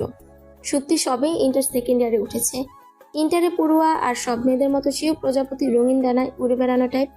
পড়াশোনা ছাড়া অন্য সকল বিষয়ে তার ব্যাপক আগ্রহ। নাটক, সিনেমার প্রায় সব নায়কের উপর ক্রাশ খাওয়া তার প্রিয় অভ্যাস। অবশ্য কারো উপরই বেশি দিন এই ফিলিংস আর থাকে না। তবে সম্প্রতি সে ভাইয়ের বিয়েতে গিয়ে ভাবির ছোট ভাইয়ের উপর ক্রাশ খেয়ে ফেলেছে। তার কাছে মনে হচ্ছে এবার সে সিরিয়াস টাইপ ক্রাশ খেয়েছে। সকাল সকাল ঘুম থেকে উঠে শিহাবকে বাসায় দেখে তার মনে নতুন উদ্যমে প্রজাপতি উঠতে শুরু করেছে। রয়্যাল ব্লু শার্টের ছেলেটাকে দেখে তার হার্টবিট আটকে গিয়েছিল। কিভাবে কি করা যায় সকাল থেকে সেই চিন্তায় সে মগ্ন। তার মাথায় একটা আইডিয়া অবশ্য ইতিমধ্যে এসে গিয়েছে। সেটা এখন শুধু কাজে লাগাবার পালা। তারই সূত্রে সে ফেসবুকে নতুন একটা অ্যাকাউন্ট খুলে ফেললো। নাম দিল শিহাবের বউ। প্রোফাইল পিকে দিয়ে দিল পেছন দিকে দাঁড়ানো এক কাপড়ের ছবি, যারা হাত ধরাধরি করে দাঁড়িয়ে আছে। পাশে একটা হার্ট চিহ্ন দেওয়া। বাড়িতে লিখলো শিহাব আমার জান। অ্যাকাউন্ট খোলা হয়ে গেল। এবার শিহাবকে ধরার পালা। শিহাবের আইডি খুঁজে বের করলো। তারপর থেকে ফ্রেন্ড রিকোয়েস্ট দিয়ে একটা গান লিখে মেসেজ পাঠিয়ে দিল। প্রেমে হাসিয়া ভাসিয়া উতলা হইয়া চলো নিরালাই, চলো নিরালাই। আমি নাই, তোমাতে ডুবিয়া রই, দিয়েছি পাগল করিয়া, উত্থাল পাত্থাল মন দরিয়া। পরাণের শয়নে, নয়নে নয়নে, তুমি শুধু মনে, তুমি আর একা নাও, আমাতে মিশিয়া রাও। দেখিয়া রাখিব তোমায় পিয়াসী, মনের কালে চাই, শয়নে স্বপনে আষাঢ়ে শ্রাবণে, তুমি প্রতিক্ষণে। প্রেমে হাসিয়া ভাসিয়া উতাল হওয়াই, চলো নিরালাই, চলো নিরালাই। মেসেজ পাঠিয়ে সে রিপ্লাইয়ের অপেক্ষা করতে লাগলো। এই মেসেজ দেখে শিহাবের মনে কোনো গান বাজতে শুরু করবে সেই ভাবনায় সে অস্থির। শিহাব শর্মী থেকে 2 বছরের ছোট। পড়াশোনায় ভালো, ভালো মানে বেশ ভালো। ভদ্র ছেলে। আসলে ঠিক ভদ্র না, একটু বোকা টাইপ। পড়ুয়া ছেলেরা আবার চালাক হয় কই। তারা চোখে চশমা নিয়ে গাদা গাদা বইয়ের ভেতরে ঢুকিয়ে বোকার রাজ্যে বাস করে। শিহাবও অনেকটা তাই। এমন মানুষদের বন্ধু খুব কম থাকে। শিহাব ওর ব্যতিক্রম না। শুধু রাত জেগে সে পড়াশোনা করে এমন না, দিনেও বইয়ে মুখ গুজে পড়ে থাকে। রাত 3টা পর্যন্ত পড়ে প্রায়। পড়া শেষ করে ঘুমাতে যাবার আগে সে ফেসবুকে 10 মিনিটের জন্য ঢুকে। আজও ঢুকলো, দেখলো একটা ফ্রেন্ড রিকোয়েস্ট আছে। সেটা থেকে আবার মেসেজ রিকোয়েস্টও আছে। আইডির নাম দেখে সে তাজ্জব বনে গেল। আর মেসেজ দেখে তো তার অজ্ঞান হবার জোগাড়। কে এই মেয়ে? কি চাইছে সে? তার বই বা কবে থেকে হলো? একে তো সে চেনেই না। আইডিতে নিজের ছবি নাই, মেসেজে কী সব লিখেছে। ছি ছি ছি ছি ছি, মেয়েটার তো একেবারেই লজ্জা নেই। সে ফোন রেখে শুয়ে পড়লো, যেন ফোন রেখে দিলে মেসেজদাতা আর কিছু করতে পারবে না। শিহাব সকালে ঘুম থেকে উঠে দেখলো ওই আইডি থেকে আবার কয়েকটা মেসেজ এসেছে। সে ইনবক্সে গিয়ে দেখলো লিখেছে, বাবু মেসেজে রিপ্লাই দিলা না জি? আমাকে কেন বাবু ডাকছে? এই মেয়ের তো মাথার সমস্যা আছে। সকালে উঠে কিন্তু প্রথম মেসেজ আমাকে দিবা দিবা কিন্তু, না হলে খুব রাগ করব। সকালে উঠে একটা অপরিচিত মেয়েকে কেন মেসেজ পাঠাবো? এরপরে মেসেজ সকালে এসেছে, আমার বাবুটা এখনো ঘুমায়? ওলে বাবালে, তুমি দেখি আমার চেয়েও বেশি ঘুম কাতুরে। আহা, যখন আমরা একসাথে ঘুমাবো তখন পাল্লা দিয়ে ঘুমাবো, ঠিক আছে? এগুলো কি লিখছে? এমন তোতলামো কেন করছে? আর আমি কেন এর সাথে ঘুমাবো? উড়ে গেছে চিন্তা ভাবনা ঘুম, মনে মনে 100 রং বেলুন, চুপি চুপি গল্প হবি আই, তোকে আজ লেগেছে দারুণ। কি ওসব বলছি? শিহাব ফোন রেখে বিছানা ছাড়লো। মেসেজ পাঠানো যে মেয়েটাকে শিহাবের এখন অসভ্য মনে হচ্ছে সে জানতো না এমন একদিন আসবে যখন এই মেয়েটা মেসেজ না পাঠালে তার দিন শুরু হবে না, রাত শেষ হবে না। সে জানতো না এই মেয়েটাই একদিন তার প্রাণের অংশ হয়ে যাবে। তারও গাইতে ইচ্ছে হবে। আজ বৃহস্পতিবার, সৈকত ব্যাগ গুছিয়ে রেডি হচ্ছে। রাতের বাসে সে চট্টগ্রাম ছাড়ছে ঢাকার উদ্দেশ্যে। তবে সে নিজের বাড়ি না গিয়ে শর্মিদের বাড়ি যাচ্ছে। সে যে ওখানে যাচ্ছে সেটা অবশ্য শর্মি জানে না। ভোর 7টা বাজার আগেই সে শর্মিদের বাড়ি পৌঁছে যাবে ইনশাল্লাহ। বাসে ওঠার আগে শর্মির সাথে ফোনে কথা বলে নিয়েছে, যেন বাসে উঠে কথা বলে ধরা পড়ে না যায়। তার বাস চলতে শুরু করলে সে ঘুমাবার চেষ্টা করলো। চোখ লেগে আসতেই ফোন এলো। তাকিয়ে দেখে তিথি। তিথির সাথে সেদিনের পর কাজ ছাড়া আর কোনো কথাই হয়নি। এখন কেন ফোন করেছে? সে ফোন ধরলো না, কিন্তু তিথি ফোন দিয়েই যাচ্ছিল। বাধ্য হয়ে ফোন রিসিভ করে চুপ করে রইল। প্রথমে তিথি কথা শুরু করলো, কেমন আছো? অফিসে তো দেখা হলোই, এই রাতে ফোন দিয়ে আবার কেন জিজ্ঞেস করছো? ফোন দেওয়া কি নিষেধ? না, নিষেধ না। কি প্রয়োজন তাই বলো। প্রয়োজন ছাড়া তাহলে ফোন দিতে পারবো না? কেন কথা বাড়াচ্ছ শুধু শুধু? বলো না কি বলবে। তিথি বেশ কিছুক্ষণ চুপ করে রইল, তারপর বলল, আমি ভালো নেই সৈকত, তুমি কি ভাবলে জানালে না? সৈকত এবার বিরক্ত হলো। মেয়েটা এখনো এটা নিয়ে পড়ে আছে। সে বিরক্তিটা চেপে রেখে শান্ত গলায় বলল, তিথি, আমি তোমাকে যা বলার সেদিনই বলে দিয়েছি। এটা এমন কোনো বিষয়ও না যে দুদিন ভাবলাম আর আবেগে পড়ে সিদ্ধান্ত নিয়ে ফেললাম। আমি সেদিন যা বলেছিলাম তা জেনে বুঝেই বলেছি। এমনটাও নয় যে এখন মত পাল্টে যাবার কোনো অপশন আছে। এটা সম্পূর্ণই মনের ব্যাপার। এইভাবে কোনো কিছু হওয়া অসম্ভব। তুমি বিয়েটা করে ফেলো, সব ঠিক হয়ে যাবে। আমার ঘুম পাচ্ছে, ফোন রাখি। তিথি আর কথা বাড়ালো না, সে ফোন রেখে দিল। সৈকত ভালো জব করে, দেখতে সুদর্শন, তার উপর এর সাথে তিথির আন্ডারস্ট্যান্ডিং ভালো, তাই ওকে কিছুতেই হাতছাড়া করতে চাইছিল না তিথি। ইমোশনাল ব্ল্যাকমেল করতে চাইছিল, কিন্তু সৈকত তো পাত্তাই দিল না। অন্য রাস্তা ধরতে হবে। সে যে সৈকতকে ভালোবাসে সেটা অফিসে সে কয়েকজনকে বলে ফেলেছে। সে আসলে শিওর ছিল সৈকতও তাই, কিন্তু ব্যাপারটা যে এমন হবে তা সে ভাবেইনি। সবার কাছে সে ছোট হবে এটা কিছুতেই হতে পারে না। সে না শুনে অভ্যস্ত নয়। ব্যাপারটা এখন তার ইগোতে লাগছে।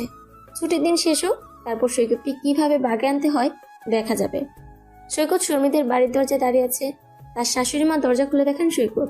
সে ভীষণভাবে অবাক হলেন, বললেন, কি আশ্চর্য, তুমি আসবে সেটা তো শর্মি আমাকে বলেনি। সে তো এখনো পড়ে পড়ে ঘুমোচ্ছে। এমন গাধা মেয়ে হয়? কেমন আছো বাবা? ভালো আছি। আমি যে আসবো শর্মি কিছুই বলেনি আপনাকে? না, আর তুমি যে আসবে ও জেগে থাকবে না? দাঁড়াও, ডেকে নিয়ে আসছি। না না, ডাকতে হবে না, আমি দেখছি। ঠিক আছে, আমি তোমার খাবারের আয়োজন করি। সারা রাত জার্নি করে এসেছো, তোমার তো খিদে পেয়েছে। তা তো পেয়েছেই। ঠিক আছে, তুমি ঘরে গিয়ে ফ্রেশ হয়ে এসো। সৈকত শর্মির ঘরে গিয়ে দেখলো ও ঘুমাচ্ছে। সে আস্তে করে দরজাটা লাগিয়ে দিয়ে সোজা ওয়াশরুমে গিয়ে খুব সাবধানে ফ্রেশ হয়ে এসে শর্মির পাশে শুয়ে পড়লো। কিছুক্ষণ তাকিয়ে দেখলো ওকে। কি আশ্চর্য, ঘরে এত কিছু হয়ে যাচ্ছে আর এর ঘুমই ভাঙছে না। মাথার পাশে শর্মির ফোন রাখা। সে ফোন হাতে নিয়ে দেখলো স্ক্রিনে তারই ছবিটা। ফোনটা লক করা নেই। বাহ, বেশ ভালো মেয়ে তো, কিন্তু ফোনটা সাইলেন্ট করা। সে তার ফোন বের করে একটা কল দিল শর্মির ফোনে। তার দেখার ইচ্ছে শর্মি তার নাম্বার কি না রিসিভ করেছে। কল দিতে স্ক্রিনে ভেসে উঠল মিস্টার বিটার। সৈকত হাসলো। ভালোই তো নাম দিয়েছে, জনাব করলা। তারপর ফোন রেখে সৈকত আস্তে করে শর্মিকে জড়িয়ে ধরলো। সাথে সাথে শর্মির ঘুম ভেঙে গেল। তাকে সৈকতকে দেখে সে লাফিয়ে উঠতে চাইলো, কিন্তু সৈকত তাকে উঠতে দিল না। বলল, একদম নড়বা না। এত ঘুম কিসের তোমার? ঘরে যে এত কিছু হয়ে যাচ্ছে তুমি ঘুমিয়েই আছো। কেউ ধরে নিয়ে গেলেও তো টের পাবা না। শর্মি কি বলবে কিছুই বুঝতে পারছে না। তার মাথা হ্যাং হয়ে গেছে। শুধু বলল, আপনি এখানে? আমি না তো কে হবে এখানে? এই তুমি কি অন্য কাউকে আশা করেছিলে? আপনি আসবেন সেটা জানাননি কেন? জানিয়ে এলে এসেই তোমাকে এভাবে পেতাম বলো? আচ্ছা ছাড়ুন, উঠবো। বলছি না উঠবা না। তোমার জন্য আসছি, তাই আমি যতক্ষণ না চাইবো ততক্ষণ উঠতে পারবা না। শর্মি আর নড়ল না। সৈকত এভাবে আসায় তার নিজের কাছেও অনেক ভালো লাগছে। তার ভেতরে কতটা আনন্দ হচ্ছে সেটা বলে বোঝানো যাবে না। তার এই পাগলা জামাইটা এত রোমান্টিক কেন? জামাই আসবে সে কথা আগে থেকে না জানানোর জন্য শর্মির মা শর্মিকে অনেক বকলেন। জামাইকে সে এখন মন মতো আয়োজন করে খাওয়াবে কিভাবে? শর্মি বলতেও পারছিল না সৈকত তাকে জানিয়ে আসেনি। এত ফাজিল এই ছেলেটা, ইচ্ছে করে মায়ের কাছে বকা খাওয়াচ্ছে।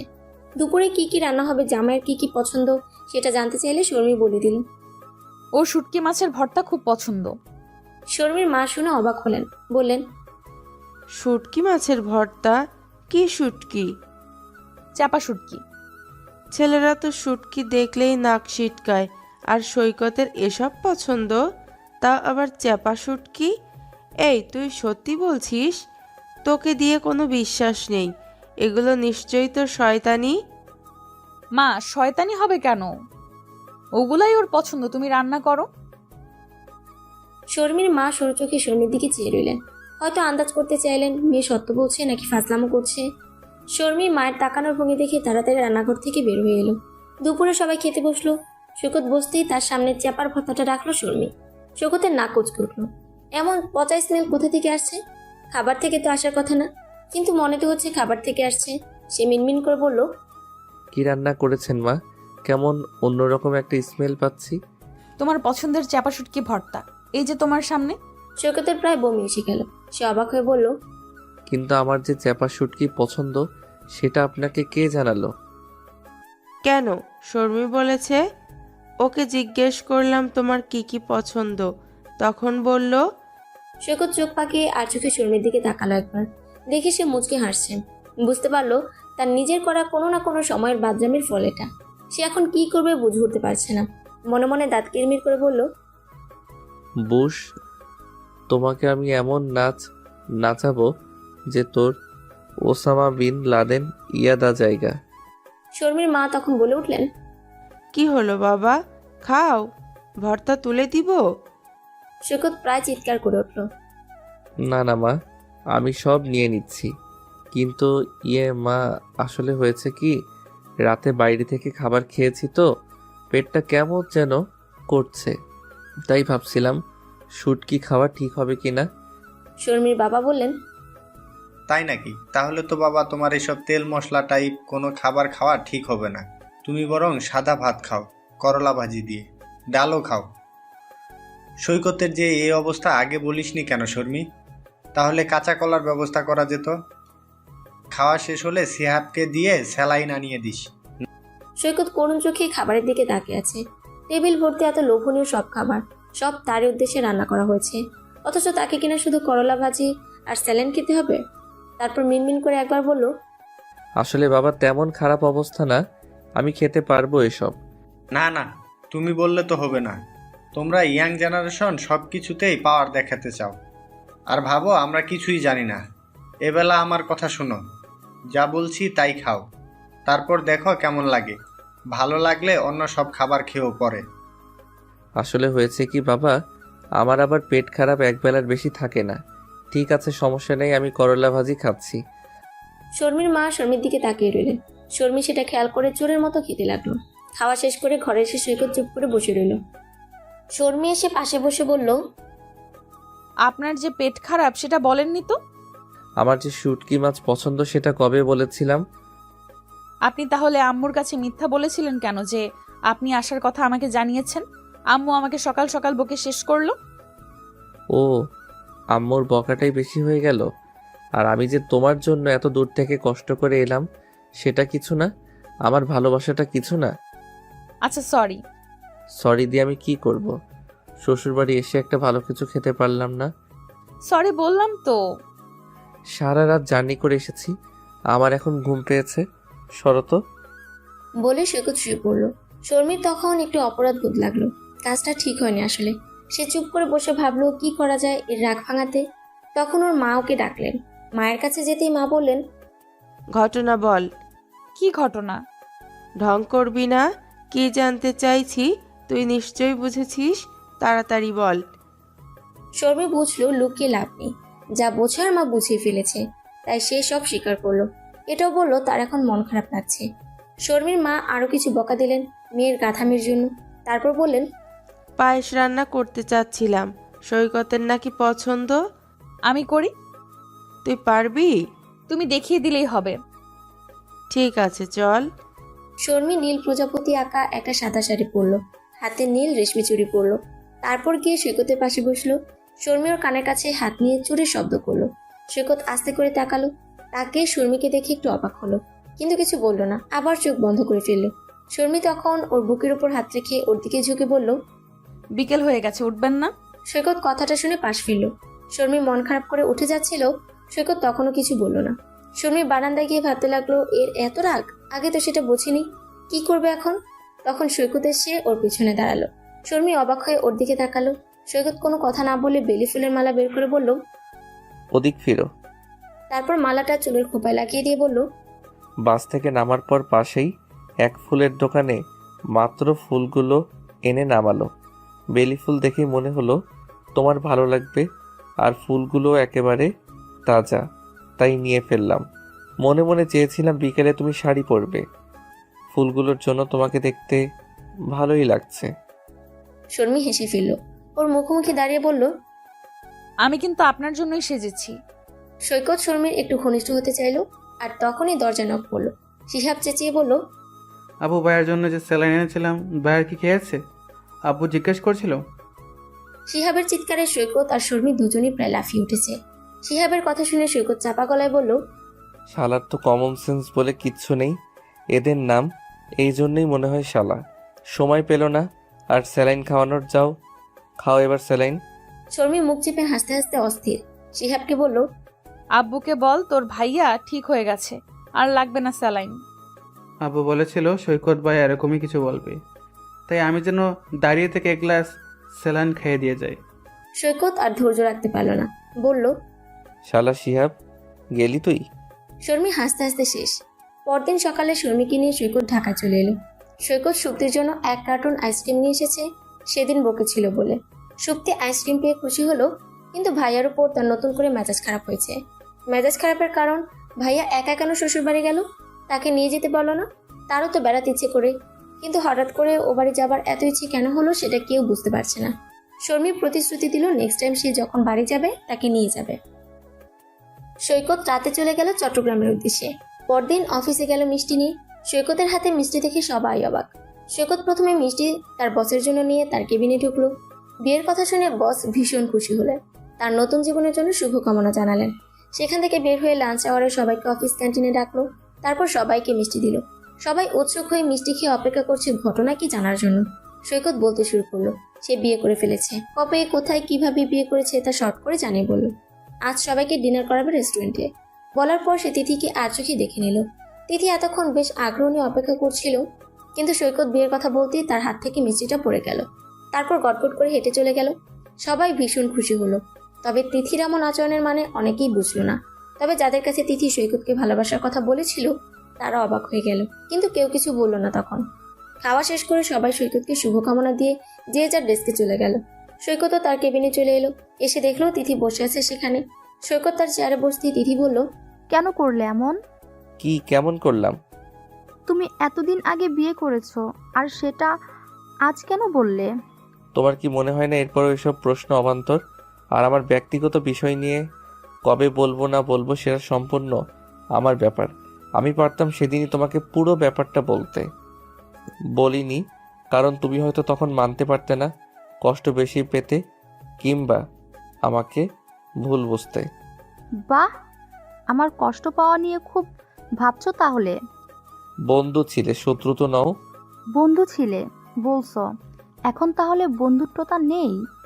বন্ধুত্ব রক্ষা করাই আমার কোনো সমস্যা নেই, কিন্তু তোমার সমস্যা হবে।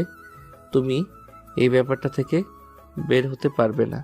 আমি তোমাকে কোনো রকম দ্বিধায় রাখতে চাই না। আমি অন্য আরও 5টা সস্তা ছেলের মতো মেন্টালিটি নিয়ে ঘুরে বেড়াই না।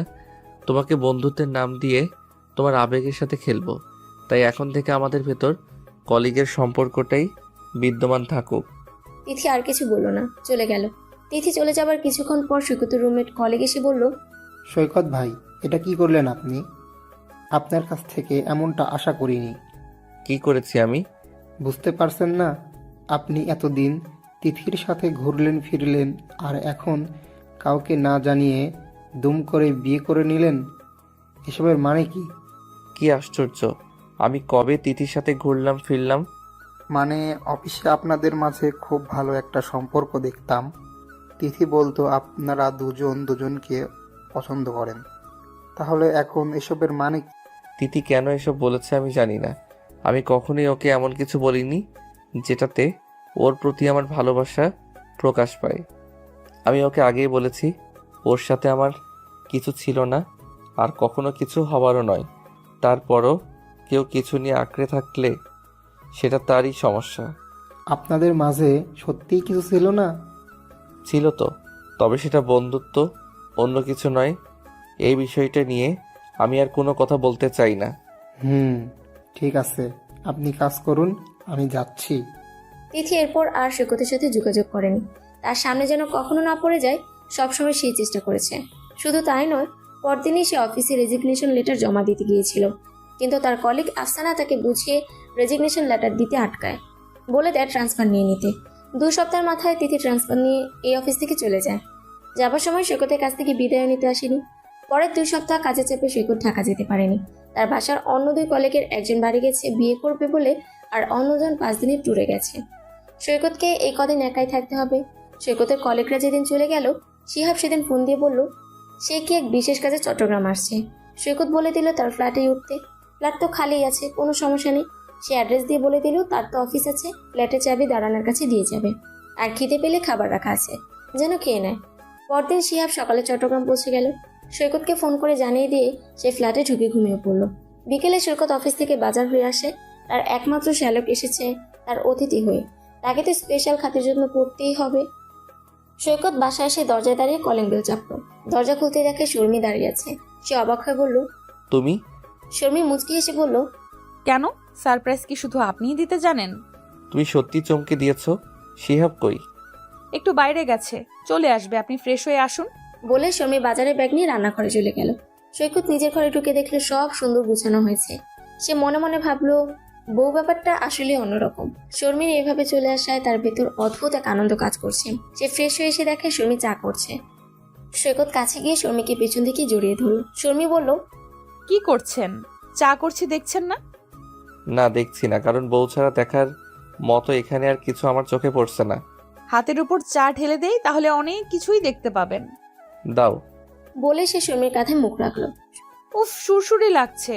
সৈকত তখন শর্মিকে নিজের দিকে ফিরে চেপে ধরে বলল, এত কথা বলো কেন তুমি? একদম চুপ। সে শর্মির মুখের কাছে ঝুঁকে পড়ছিল, আর তখনই কলিং বেল বেজে উঠল।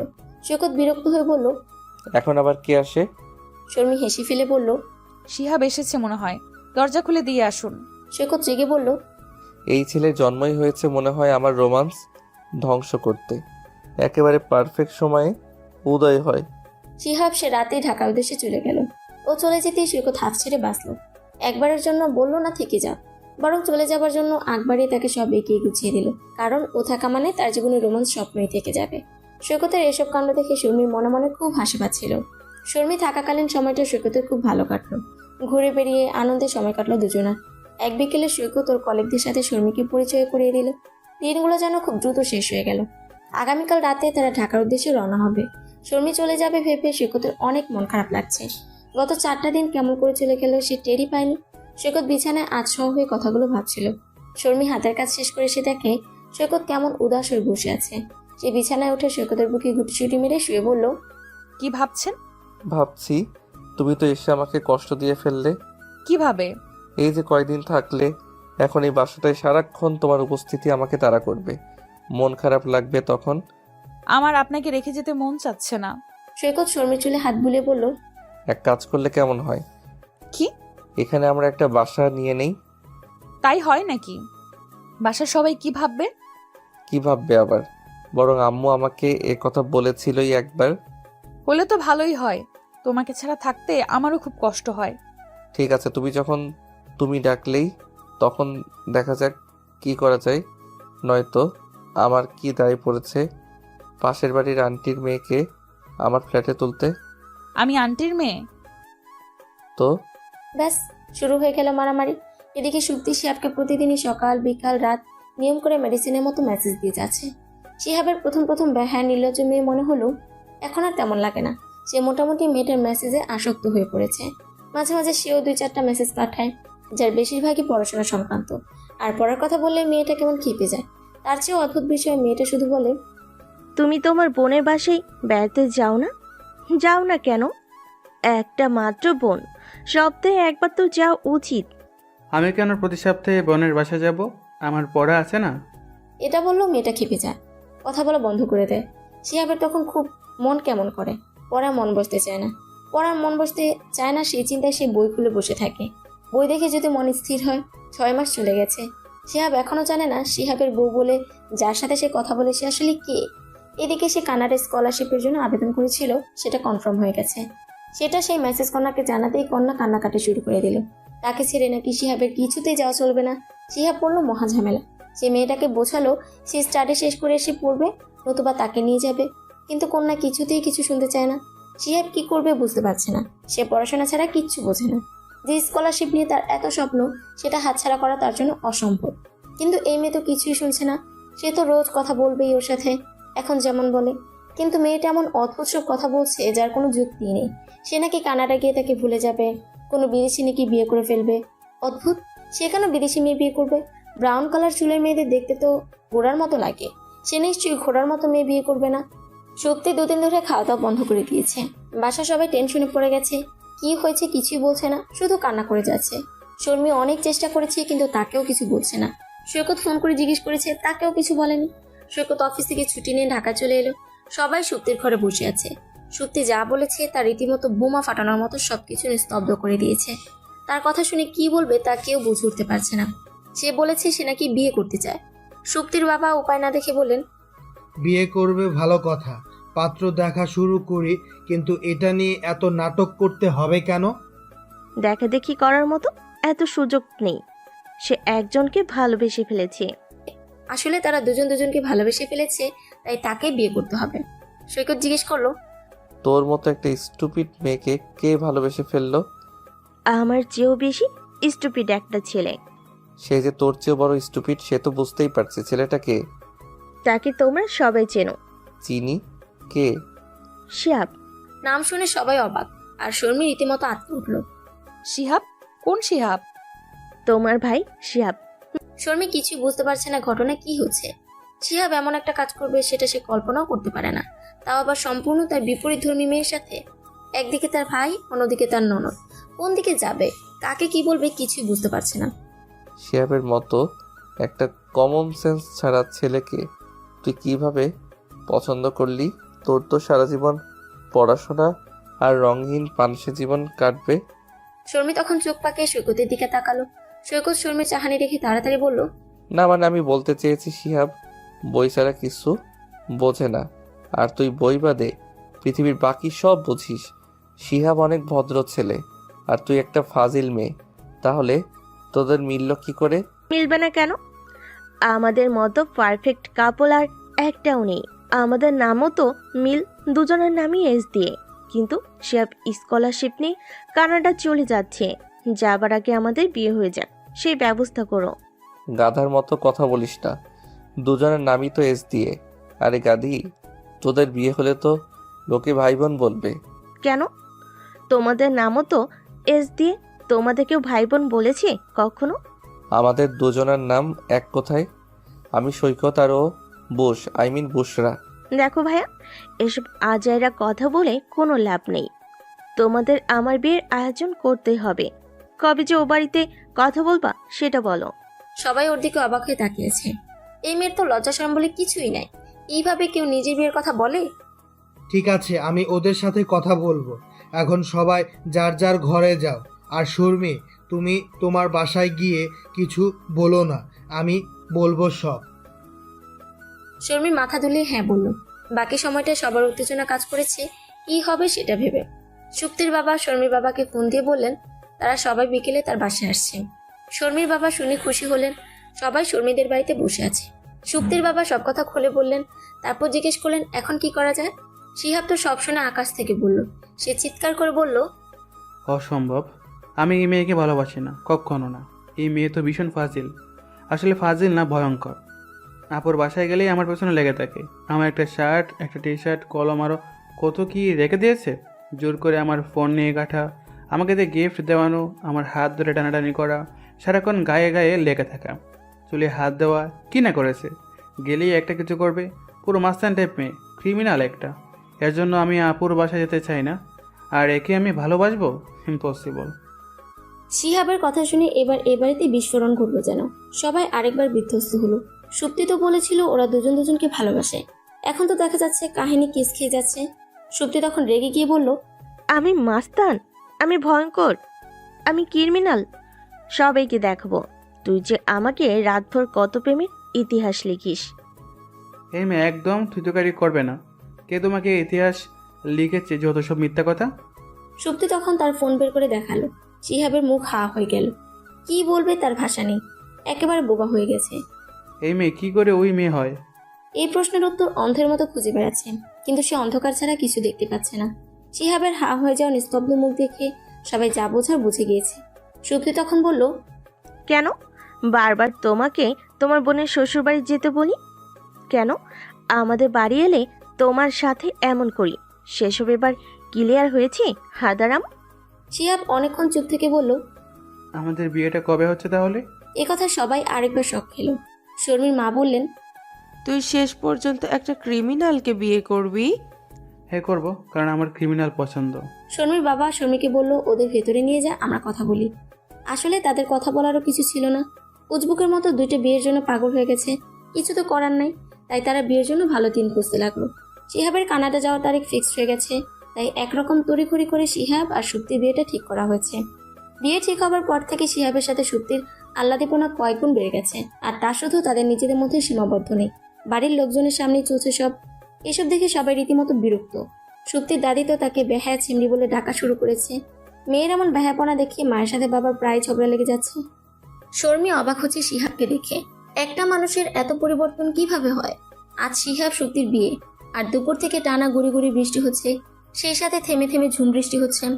নভেম্বরের এই অসময়ে বৃষ্টির কি কারণ তা আল্লাহই ভালো জানেন। বিয়ে উপলক্ষে সবাই ব্যস্ত। শর্মিকে মেয়ের পক্ষ হয়ে কাজ করতে হচ্ছে।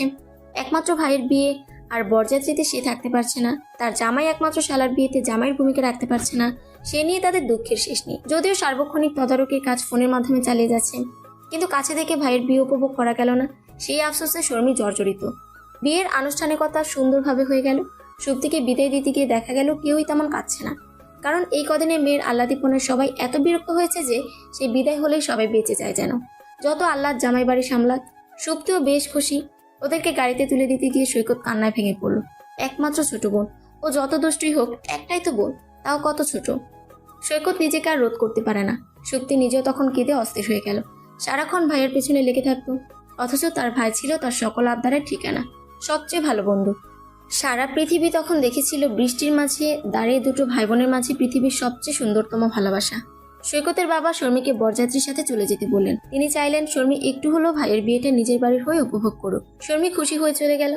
ওরা চলে যাবার পর সৈকত বৃষ্টিতে আরো কিছুক্ষণ দাঁড়িয়ে রইল। যদিও সে কিছুটা ভিজে গেছে, তবু আরো কিছুক্ষণ ভিজল। বৃষ্টির পানিতে তার কান্না ধুয়ে নিতে চাইল। শর্মিও বাড়ি গিয়ে ভাইয়ের বউ বরণ করলো অতি আনন্দের সাথে। তারপর সবকিছু নিজেই তদারকি করে সব দিক সামলে নিল। শর্মি আসায় ওর মাও নিশ্চিন্ত হলেন। সব কাজ গুছিয়ে শেষ করতে করতে এর মাঝে সৈকতের সাথে কথা বলারই সুযোগ হয়নি। সে একেবারে ফ্রেশ হয়ে এসে সৈকতকে ফোন দিতে গেল। দেখলো সৈকতের মাঝে তাকে কয়েকটা ফোন দিয়েছে, না পেয়ে মেসেজ পাঠিয়েছে সব ঠিক আছে কিনা, সুপ্তি ঠিক আছে কিনা, কিছু লাগবে কিনা, লাগলে ফোন দিও। শর্মি কল দিল সৈকতকে। সৈকত ফোন রিসিভ করে বলল, খুব ব্যস্ত হয়ে গেছো, একেবারে পাওয়াই যাচ্ছে না। তা তো ছিলামই। কি করছো এখন? কিছু না, সুপ্তি ঠিক আছে? উফ, দুজনে যা ঢং করছে না, সবাই দেখে হেসে গড়িয়ে যাচ্ছে। ও, তোমার কি সুপ্তির জন্য মন খারাপ লাগছে? তা তো কিছুটা আছেই। এখনো বাচ্চা রয়ে গেছে সুপ্তিটা, কবে কিভাবে সব সামলে নিতে শিখবে কে জানে।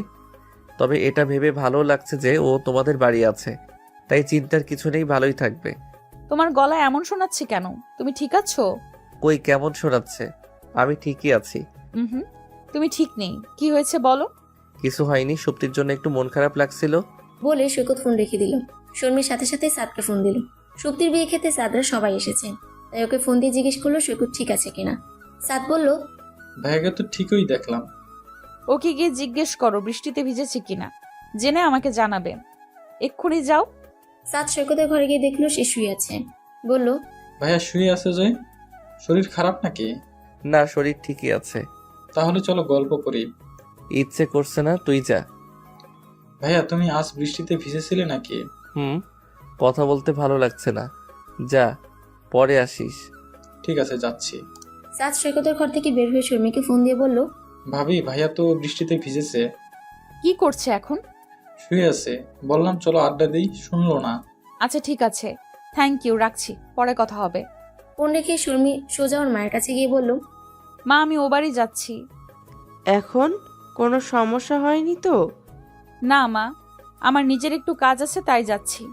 এখন বাজে রাত 11টা, এই সময় কেউ বের হয়? কি এমন কাজ পড়লো তোর? যেতে যেতে কয়টা বাজবে দেখেছিস? আমার যেতে হবে মা, সমস্যা নেই, আমি তো গাড়ি নিয়েই যাচ্ছি। বলে সে সাথে ওর এক কাজিনকে সহ গাড়ি নিয়ে বেরিয়ে পড়লো। রাত প্রায় 1:15টার দিকে শর্মি বাসায় এলো। সাদকে ফোন করে বলেছে সে যে আসছে সেটা বাসায় কাউকে জানাবার দরকার নেই, সে যেন দরজা খুলে দেয়। শর্মি বাসায় ঢুকে সোজা নিজের ঘরে গেল। গিয়ে দেখে সৈকত ঘুমে আচ্ছন্ন। সে সোজা ওর কাছে গিয়ে ওর কপালে হাত রাখলো। হাত রেখে চমকে উঠলো। গা তো পুড়ে যাচ্ছে। যা ভেবেছিল তাই, তার মেজাজ খারাপ হয়ে গেল। জানে ভিজলে অসুখ করে, তাহলে কেন ভিজলো? সে তাড়াতাড়ি মাথায় পানি ঢালা শুরু করলো, গায়ে স্পঞ্জ করে দিল। 2 ঘন্টা পর সৈকতের জ্বর নামলো। সে উঠে বসে বলল, তুমি কটা বাজে এখন? সেটা দিয়ে কি করবে? বৃষ্টিতে ভিজবে? এখনো হচ্ছে, চলো বাইরে দিয়ে আসি। তুমি মনে হচ্ছে খুব ক্ষেপে আছো। পাগল, খেপবো কেন? আমি তো খুব রোমান্টিক মুডে আছি, একেবারে তোমার কোলে বসে জ্যোৎস্না বিলাস করার মুড। সৈকত ফোন হাতে নিয়ে সময় দেখলো, 3:30 বাজে। শর্মির রেগে যাবার যথেষ্ট কারণ সে ঘটিয়ে ফেলেছে।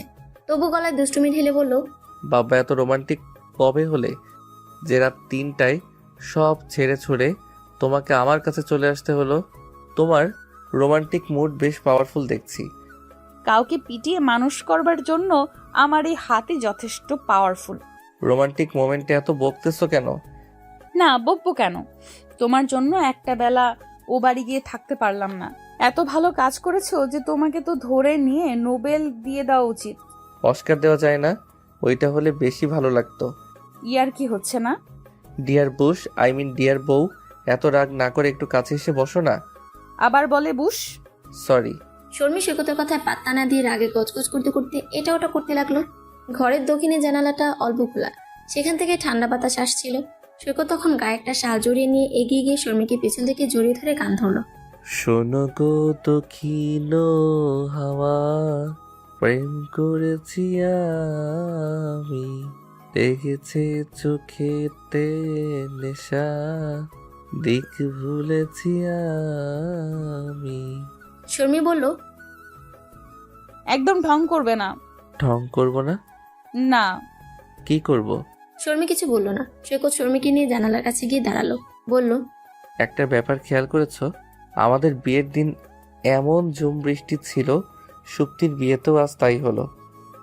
সেদিনও আমার জ্বর ছিল, আজও তাই।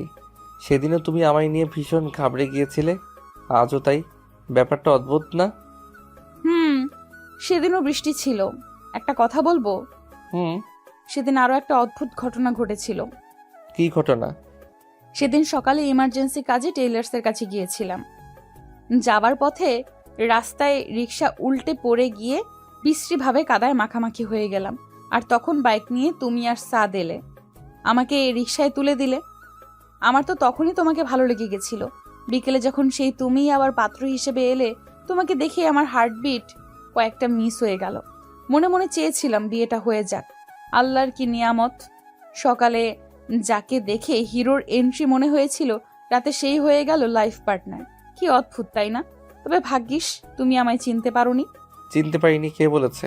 শর্মি অবাক হয়ে বলল, তুমি আমাকে চিনতে পেরেছিলে? হ্যাঁ, কিভাবে? কারণ তোমাকে আর আমাকে যখন বারান্দায় একসাথে কথা বলতে পাঠানো হলো, তখন বারান্দার কোনায় তোমার সকালে পরা ড্রেসটা ঝোলানো দেখেছি। তখন চট করে তোমার হাতের দিকে তাকালাম। রিক্সা থেকে পড়ে গিয়ে বাম হাতের কবজির কিছুটা উপরে কেটে গিয়ে রক্ত গড়িয়ে পড়েছিল তোমার। দেখলাম সেখানে ব্যান্ডেড লাগানো। বুঝে গেলাম সকালে দেখা মেয়েটা তুমি। কি আশ্চর্য, তুমি জানতে? তাহলে এতদিন কেন বলনি? তুমি আমার সাথে কতটা শেয়ারিং সেটা দেখছিলাম। কি দেখলে? মোটামুটি শেয়ারিং। তোমাকে এই ঘটনা আগে বললে তুমি আমাকে সেদিন থেকে এটা নিয়ে না জানি কি শুনিয়ে যেতে। আমার নামের পাশে বুশের সাথে সাথে কোলা ব্যাঙও জুড়ে যেত, কারণ তোমরা যে আমাকে কোলা ব্যাঙ বলেছ সেটা আমি শুনে ফেলেছিলাম। এখন যে বলে দিলে, এখন কোলা ব্যাং বলবো না। এখন বলেছি কারণ তুমি যে কেয়ারিং জামাই সেটা বুঝে গেছি। সৈকত শর্মির কাঁধে হাত রেখে ঘনিষ্ঠ হয়ে দাঁড়ালো। শর্মি তখন সৈকতের কাঁধে মাথা রাখলো। বিয়ের বন্ধনটা একটা অদ্ভুত বন্ধন। দুজন মানুষকে দুই প্রান্ত থেকে ধরে এনে একসাথে জুড়ে দেওয়া হয়। তারপর তারা হয়ে ওঠে একে অপরের পরিপূরক। একে অপরের প্রতি সম্মান আর ভালোবাসার সৌন্দর্য গড়ে তোলে শান্তি সুখের নীড়। ভালোবাসায় বাঁচুক পৃথিবীর প্রতিটি মানুষ।